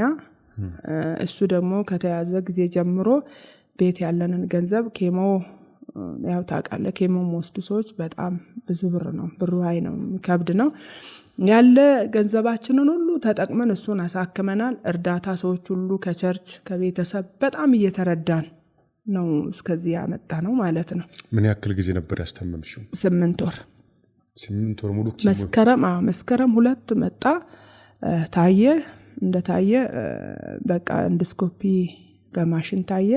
እሱ ከ15 ቀን በኋላ ውጤት መጣ። ውጤቱ ሲመጣ በፍጥነት ከሐኪም ቁጥጥር ውጪ ሊሆን ስለሚችል በፍጥነት ኬሞውን መውሰድ አለብህ አሉት። ኬሞውን በቃ ጀመረ። በወር 2 ነው 60 ምናምን ሺህ ብር ነው ምን ጨርሰው። ለዛውም ቤተሰብ እዚህ ስላለን ትራንስፖርት እሱ በህዝብ መኪና አይመጣም፣ በኮንትራት አንዳንዴ 10 ሺህ እንከፍላለን። አንዳንዴ እኔና እሱ ሆነን 4500 አንዳንዴ 3000 ብር የከፈልን ነው እስከዛ ምን መጣው። እዚህ አልጋ ምግብ ምናምን ችግር የለብንም። እንደዛ ነው ያው 8 ወር የጨረስነው። በቃ ብዙ ያው ምንም ቀረው የምንለው ነገር የለም። የእግዚአብሔር ፈቃድ ሆኖ አሸንፎ ያው ሞተ። ከዛም በኋላ ያለውን ነገር ያው ቤተሰብና ቅዱሳን የተባበሩ። ለምን እኔም በእነዚህ ወራት አልተቀመጥኩም። ቤተክርስቲያኑም ደሞዜን አላቋረጥ 8 ወር ሁሉ አላገለገልኩም። አልፎ አንዳንዴ ሲሄድ ስብከት ፕሮግራሜን አይቼ አገለግላለሁ። እዛ ሲሄድ ደግሞ አዳር ጸልያለሁ። ህፃናት ላይ ሰራለሁ፣ እህቶች ዘርፍ ላይ ሰራለሁ። ያው እነዚህንም ሳላደርግ ቤተክርስቲያን ቀለብ እየሰፈረች ቢያንስ ወደ 150 ሺህ ብር ከቤተክርስቲያን የተሰጠን ለህክምናው ቀጥለው። ከዛም በኋላ በቃ ብዙ በቃ ሰው ነው የረዳን። ህክምናው ብሩ ከባድ ነው። በእንደዚህ ማለት ሲቲስካይን ሄዶ ሲታይ 21 ሺህ 22 ሺህ እስከ 28 ሺህ እንከፍላለን። እና ያው እንደዚህ በመሆን በዚህ ጊዜ ጨርሰናል። ያው ምንኖርበት ኖሮ እንደዛ ነው። እንግዲህ ተመልካቾች እጅግ አሳዛኝ የህይወት ምስክርነት ሰምተናል። ሁላችንም የሚያስለቅስ ብቻ ሳይሆን ከልባችን ሊጠፋ የማይችል አይነት ምስክርነት ነው ዛሬ የሰማነው። እህታችን ደግሞ 6 ልጆችን ይዛ ያለ አባት ልታሳድግ ግድ ሆኖባታል። ስለዚህ ሁላችንም ምንችለውን ያክል እንድንረዳት ጥሪ ያቀርባለሁ። እኛም እንደ አብርሃም ሚዲያ ምንችለውን እናደርጋለን። እናንተም ሁላችሁም ደግሞ የምትችሉትን ነገር ሰፖርት እንድትረዷት በእግዚአብሔር ፍቅር ጠይቃችኋለሁ። አንዳንድ ጊዜ ሰዎች አንዳንድ ጊዜም ሳይሆን ብዙ ጊዜ ማለት ይቻላል እንደዚህ አይነት መሪር ሀዘን ብቻ ሳይሆን ትንሽዬ ነገር ሲደርስብንም እናዝናለን ወይም ደግሞ እንጎዳለን። ከእግዚአብሔር ቤትም የሚርቁ ሰዎች አሉ። ከበድ ያለ ነገር ሲደርስባቸው ብዙ ጊዜ እንደዚህ እኔም ከምኖር ብሎ ራሳቸውን የሚያጠፉ ሰዎች አሉ። ተስፋ የሚቆርጡ ሰዎች አሉ። እናቴን የወሰደብኝ አባቴን የወሰደብኝ እግዚአብሔር ብሎ በእግዚአብሔር ላይም ከእግዚአብሔር ጋር የሚጣላ ሰው አለ። ለእንደዚህ አይነት ሰዎች ምን አይነት መልእክት ታስተላልፊያለሽ? ህመሙ ቢኖርም ቁስሉ ከባድ ቢሆንም አንቺን እግዚአብሔር አጽናንቶሻል። ለእነሱ የምታስተላልፊው መልእክት ይኖራል ብዬ አስባለሁ። ትክክለኛውም ሰው ነሽ ብዬ አስባለሁና ምንድን ነው መልእክትሽ ለእነሱ? እዚህ ጋር ስመጣሉ ትልቁ መልእክቴ ለደከሙ፣ ለወደቁ፣ ላዘኑ፣ መቆም መጽናናት ላጡ፣ ሰው የለንም ላሉ፣ ማን ይረዳናል ያሉ፣ የኛ ነገር እዚህ ላይ አበቃ ላሉ አላበቃም ነገር ኑ ጌታ ኢየሱስ ያበረታል። ጌታ ኢየሱስ የዘላለም ህይወት ነው። ወደዚህ ስትመጡ ሁሉን ትረሳላችሁ። ማስረሻ ነው። ቁስላችን የሻረበት፣ ህመማችንን የተፈወስንበት፣ እንባ ከዓይናችን የታበሰው በሱ ነው። ሰው ለጥቂት አጠገባችን ይቆማል። አሁን ብዙ ሰው ከኔ ቤት እየሄደ ነው። እኔ አሁን ሲሄድ ብቻዬን ነው የምሆነው። እዛም ብቀመጥ ሌላ ቦታም ቢሆን ብቻዬን ነው የምሆነው፣ ልጆች ስለሚማሩ። ለዚህ በዛ ሁሉ የሚረዳ እግዚአብሔር ስለሆነ እግዚአብሔር እንዲረዳቸው ጌታን የግል አዳኝ አድርገው ያልተቀበሉ ብኖሩ በዚህ አጋጣሚ ይምጡ። እኛ የምንጠራው አምላክ እግዚአብሔር ይሄ ነው። ሌላ ታሪክ፣ ሌላ ማስተላልፈው መልእክት የለኝም። መልእክቴ ይሄ ነው። በተከታታይ ቤተሰቦችሽ ሲሞቱ፣ አባትሽ ሞቱ፣ ከዛ ወንድምሽ ሞተ፣ ከዛ ቀጥሎ ደግሞ ባለቤትሽ፣ በአጭር ጊዜ ውስጥ ደግሞ ልጅሽን ሰታጪ። በዚህ ሁሉ ውስጥ እኔ የጌታ መስካሪ ነኝ፣ ስለሱ ነው ማወራው። ትላንትና የገባሁትን ቃል ኪዳን አልክድም፣ እመሰክራለሁ ስላንተ ያልሽለት ጌታ። እርሱ ላንቺ ማን ነው? ጌታ ኢየሱስ። ጌታ ኢየሱስ ለኔ በመጀመሪያ የዘላለም ህይወት ነው። ለኔ ጌታ ምንም ነው፣ ሁሉ ነገሬ ነው። ጌታ ክብሬ ነው፣ መጽናኛዬ ነው። ጌታ ኑሮዬ ነው። ጌታ ህይወቴ ነው። ለኔ ክብር ነው። ለኔ ዝና ነው። ለኔ ማዕረግ ነው። ለኔ ሽልማቴ ነው። የዘላለም ህይወት የሚያገኝበት ከዚህኛው ዓለም በኋላ በዘላለም እረፍት የሚያገኝበት ጌታ መንገዴ ነው። መጽሐፍ ይላል እኔ ህይወት ነኝ፣ እኔ መንገድ ነኝ፣ ከኔ በቀር ስለምል ከሱ በቀር ምንም ነገር ስለሌለ ጌታ ለኔ በአጠቃላይ ጌታ ለኔ ሁሉ ነገሬ ነው። በምንም የማልቀይረው፣ በምንም የማልለካው፣ በራብ በሐዘን በደስታ የማልለውጠው ጌታ ለኔ ጌታዬ ነው። አሜን። ኑሮዬ ነው። ለኔ ኑሮዬ ነው፣ እንጀራዬ ነው። እኔ የህይወት እንጀራ ነኝ፣ እኔ የህይወት ውሃ ነኝ ስላለ እሱ ለኔ የህይወት ውሃ ነው፣ የህይወት እንጀራ ነው። መጦሪያዬ፣ መከበሪያዬ፣ መቀበሪያዬም ነው ጌታ ለኔ። ጌታ በኔ ቤት ውስጥ እንደዚህ ነው። ኢየሱስ ጌታ ነው። አሜን። ከሞት በኋላ ስላለው ህይወት እንዴት ትረጃለሽ? የዘላለም ህይወት ላንቺ ምንድነው? እንዴት ትረጃለሽ? የዘላለም ህይወት ሰው በዚህ ምድር ዘላለማዊ አይደለም። ሰው እንደዚህ ሞቶ ያልፋል። ዘላለማችን ክርስቶስ ነው። ዘላለም የምንኖረው ከሱ ጋር ነው። ዘላለም በኔ ህይወት የዘላለም ህይወት ይሄ ነው። ሰው እጁን አንስቶ ጌታ ኢየሱስ ክርስቶስን የግል አዳኝ አድርጎ ከተቀበለ በኋላ ከዚህ ከአሮጌው ከአዳሚ ህይወት የምንድንበት የእግዚአብሔርን መንግስት የምንወርስበት ዘላለማችን ወደ ሆነው ጌታ ሄደን ለዘላለም ከሱ ጋር የምንነግስበት ህይወት ነው። አሜን። ይሄ ነው ዘላለም ለኔ። አሜን። እንግዲህ ያንቺ ህይወት በጣም አንገብጋቢ ስለሆነ ያለፍሽበት ያለፍሻለሽው በተለይ ስለ በህይወትሽ ላይ ያጋጠሙሽ ነገሮች በጣም አንገብጋቢ ስለሆኑ የልጅነት ህይወትሽን ሳናነሳው አለፍን እና የልጅነት ህይወትሽ ምን ይመስላል? ጌታ ኢየሱስ ክርስቶስንስ እንዴት ተቀበልሽው? የተቀበልሽበት አጋጣሚ ምን ይመስላል? ጌታ ኢየሱስ ክርስቶስን የተቀበልኩበት ያው በፊት ጌታን ከማያውቁ ቤተሰብ ነው የተወለድ ነው። ከዛም በኋላ እድሜ ከ12 ወደ 13 ወደ 14 ዓመት እንደዚህ በተጠጋው ጊዜ በሰዎች ውስጥ ያየሁት ነገር ነው ጌታን እንዲያገኝ ያደረገኝ። የዛኔ ፍቅሩም አዲስ ነው። ሰው በጣም ይዋደዳል። ይሄ ህይወት ምድሪቱን ያንቀጠቅጥ ነበረ። ብዙ አጋንንቶች ይወድቃሉ። የጨለማ አሰራር ይፈርሳል።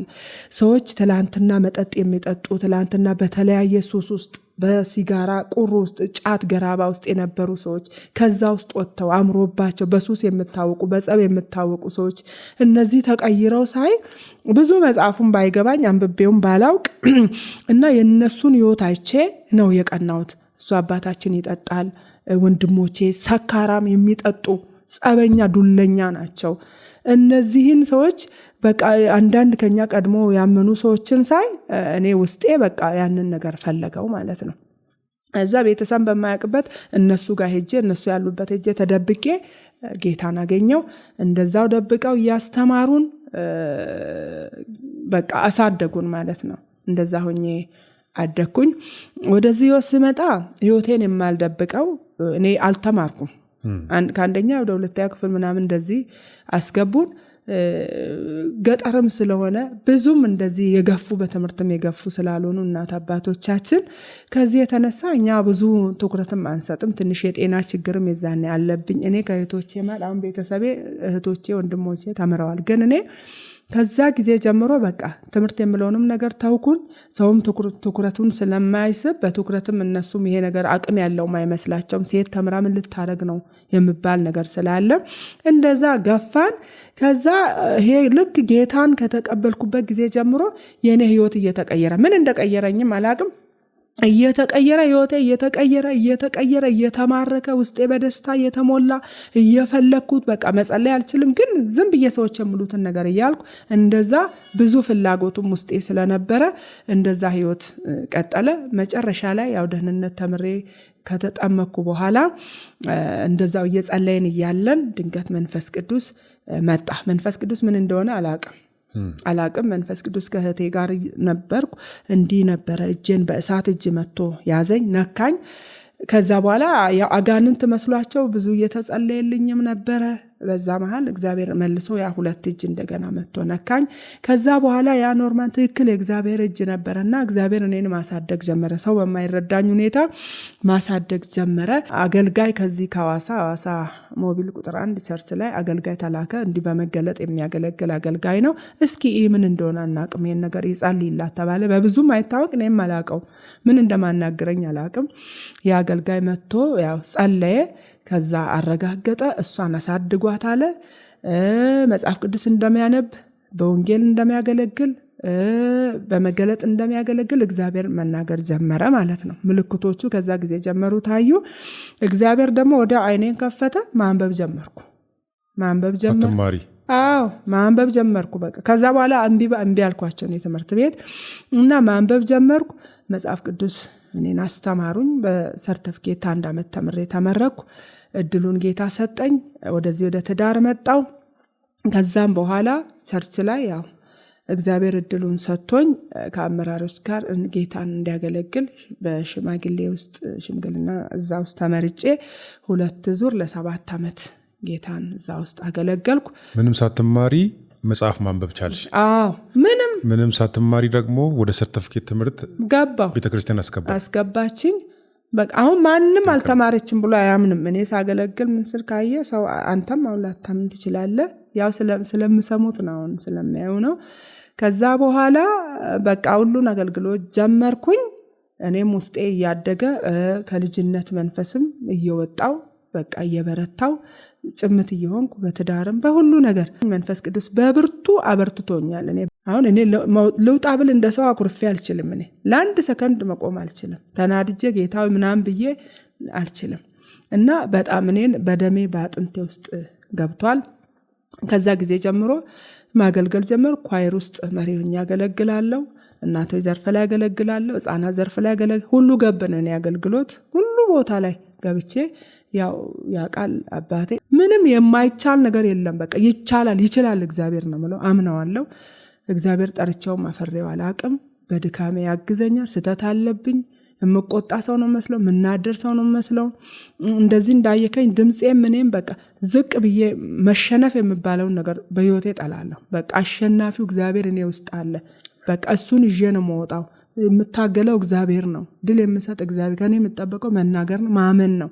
በቃ እስከዚህ በጌታ ታምኜ ቆይቻለሁ። ያው መጨረሻው ላይ በዚሁ 2012 ላይ ከዚህ ሰዎችም የሚያዩት ነገር ስለነበረ እሷ እዛ አመራር ውስጥ እዛ መቆየት የለባትም፣ የእሷ ጸጋ ይሄ ነው እና በዚህ ቦታዋ ላይ ሆና ማገልገል አለባት የሚለው ከሰውም ግፊ እግዚአብሔርን ፈቃድ ስለነበረ ቀጥታ ወደዚህ ህይወት መጣው።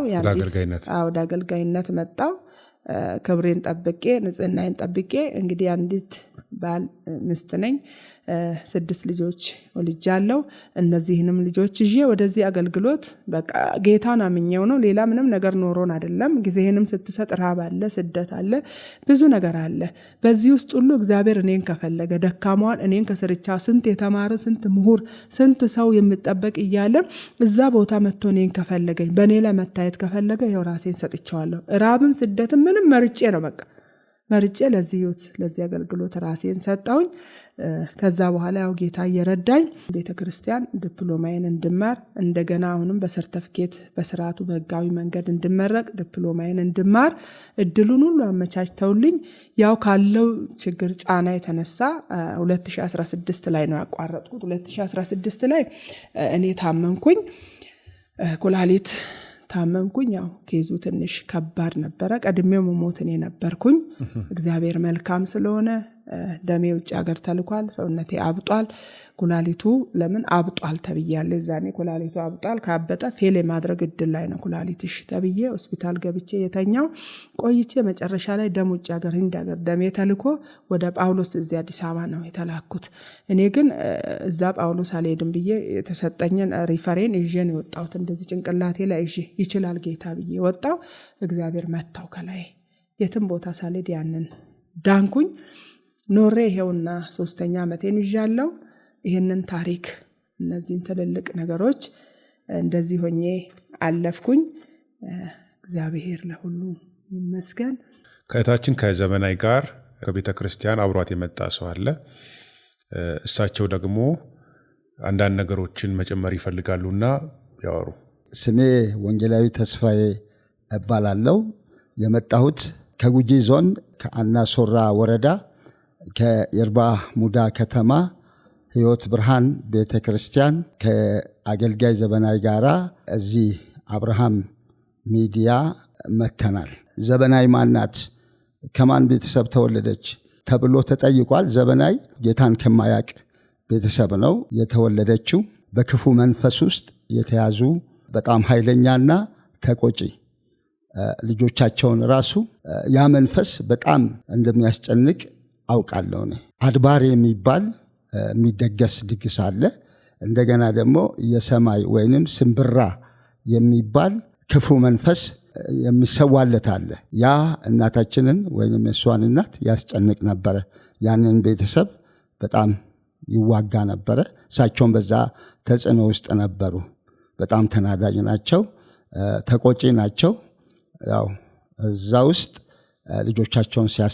ሲያሳድጉ ያ መንፈስ ብዙ እዛ ቤት ውስጥ ተጽዕኖ ያደርግ ነበር እና በቅርብ ስለሚያውቅ ነው ከዛ ቤተሰብ ጌታን እንዳገኘችና ጌታን ካገኘች በኋላ ብርቱ ንቁ በጸሎት የምትታወቅ ሰው ናት ስታገለግል በብዙ ቦታ አይቻለው ሰዎች ይድናሉ ይፈወሳሉ ነፃ ይወጣሉ አገልግሎቷ ጸሎት ነው ጸሎት ኃይል በቃ በአጋንንት ላይ እግዚአብሔር ቀብቷታል ከዚህ የተነሳ ነው አሁን የባሏን ሞት የልጇን ሞት ተቋቁማ ልታልፈው የቻለችው ጸጋው በስቶላት ነው ባለቤቷ እሱም በቤተክርስቲያናችን ውስጥ ተቀባይነት ያለው ሰው ነው ገበዮታዬ ይባላል ዝምተኛ ነው ብዙ ነገር አዋቂ ነው በቤተክርስቲያናችን ውስጥ ሳብሹም ሆኖ አገልግሏል በጣም ልጆቿ በአጠቃላይ መንፈሳዊ ልጆች ናቸው በሷ ነው የወጡት አካይዳቸው ስርዓትን የጠበቀ ስለዚህ ልጆቿ ሁሉ አገልጋዮች ናቸው በነብይነት እጩ ሆና ተይዛለች ያው እግዚአብሔር በዚህ ግንቦት ነበር የሚሾሙት ይሄ ነገር በጣና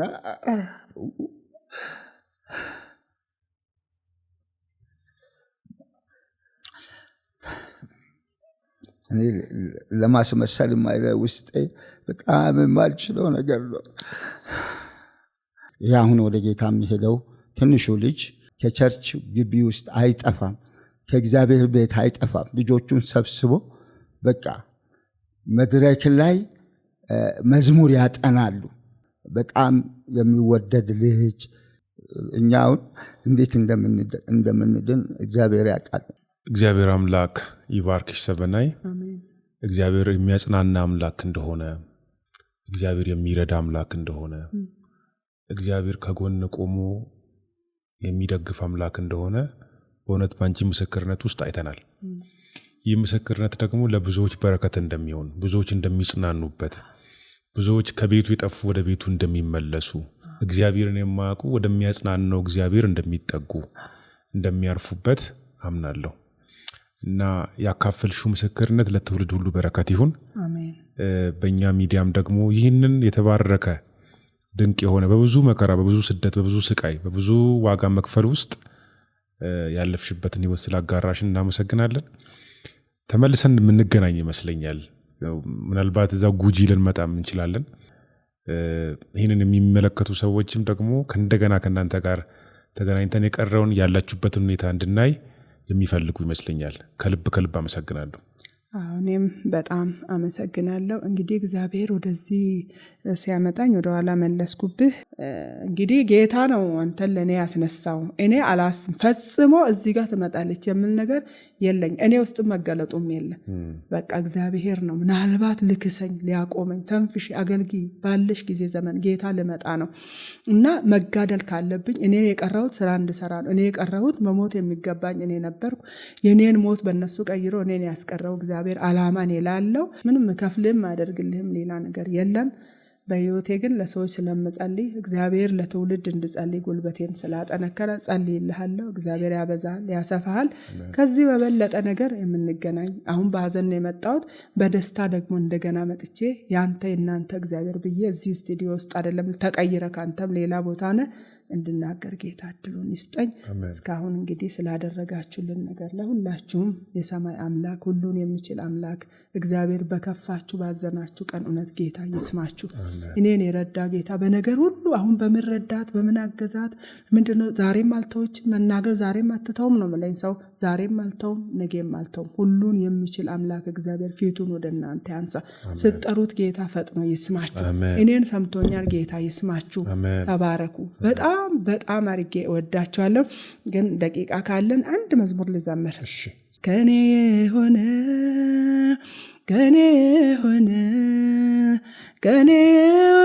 ምን አለ ጌታ ከኔ ሆነ ምን አለ ሁሉ ባንተ ነው ሁሉ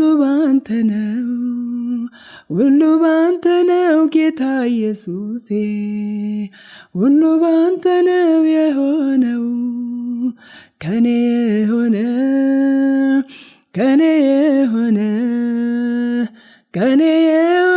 ምን አለ ጌታ ከኔ ሆነ ምን አለ ሁሉ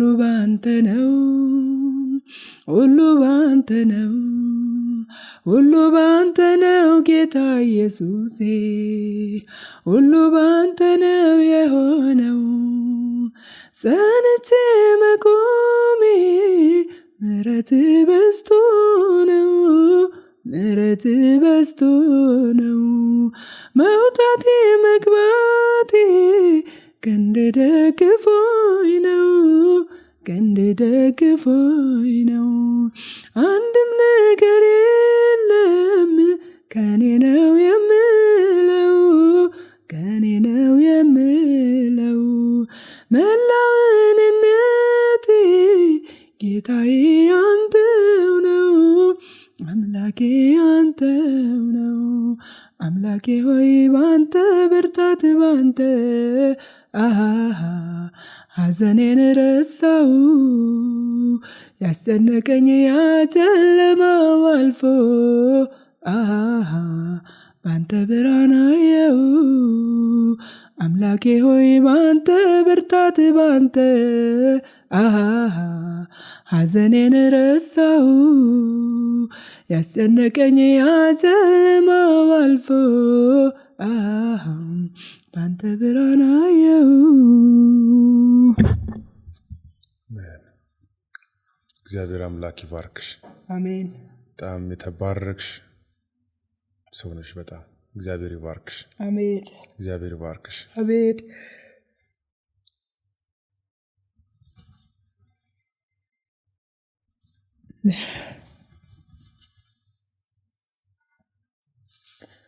እያለቀስን አንለያይም።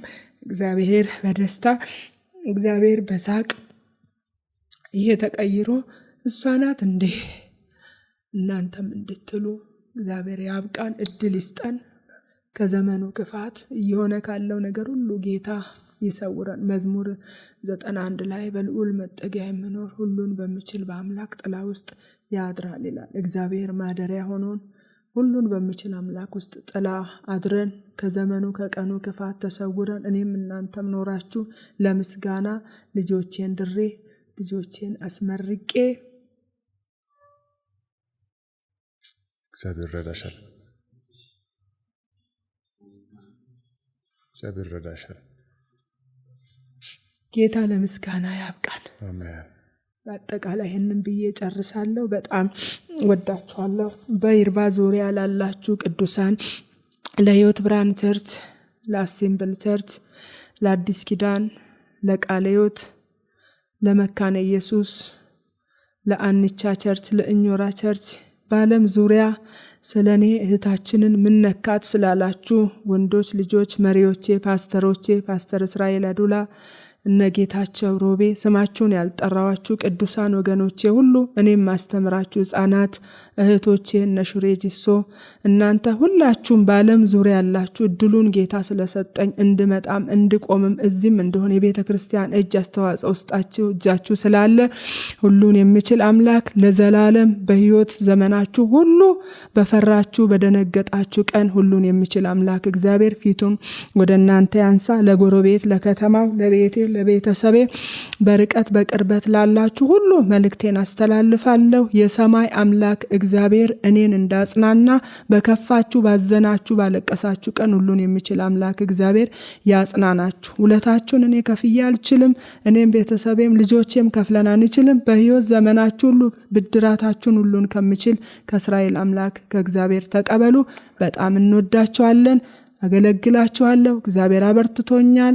ለዘላለም ለዘላለም ተባርካችሁ ቅሩ። እናንተም እንደዛ ይሆንላችሁ። ተባረኩ። ደግሜ እላለሁ ለጎረቤት፣ ለከተማው ይሄን ሚዲያ ሁሉ ለምትሰሙት ቅዱሳን ሁሉ መጽናናት ይሆንላችሁ። እግዚአብሔር አጽናንቶኛል። በኢየሱስ ስም ተጽናኑ። በአብ በወልድ በመንፈስ ቅዱስ በአንድ አምላክ ስም አሜን። አሜን።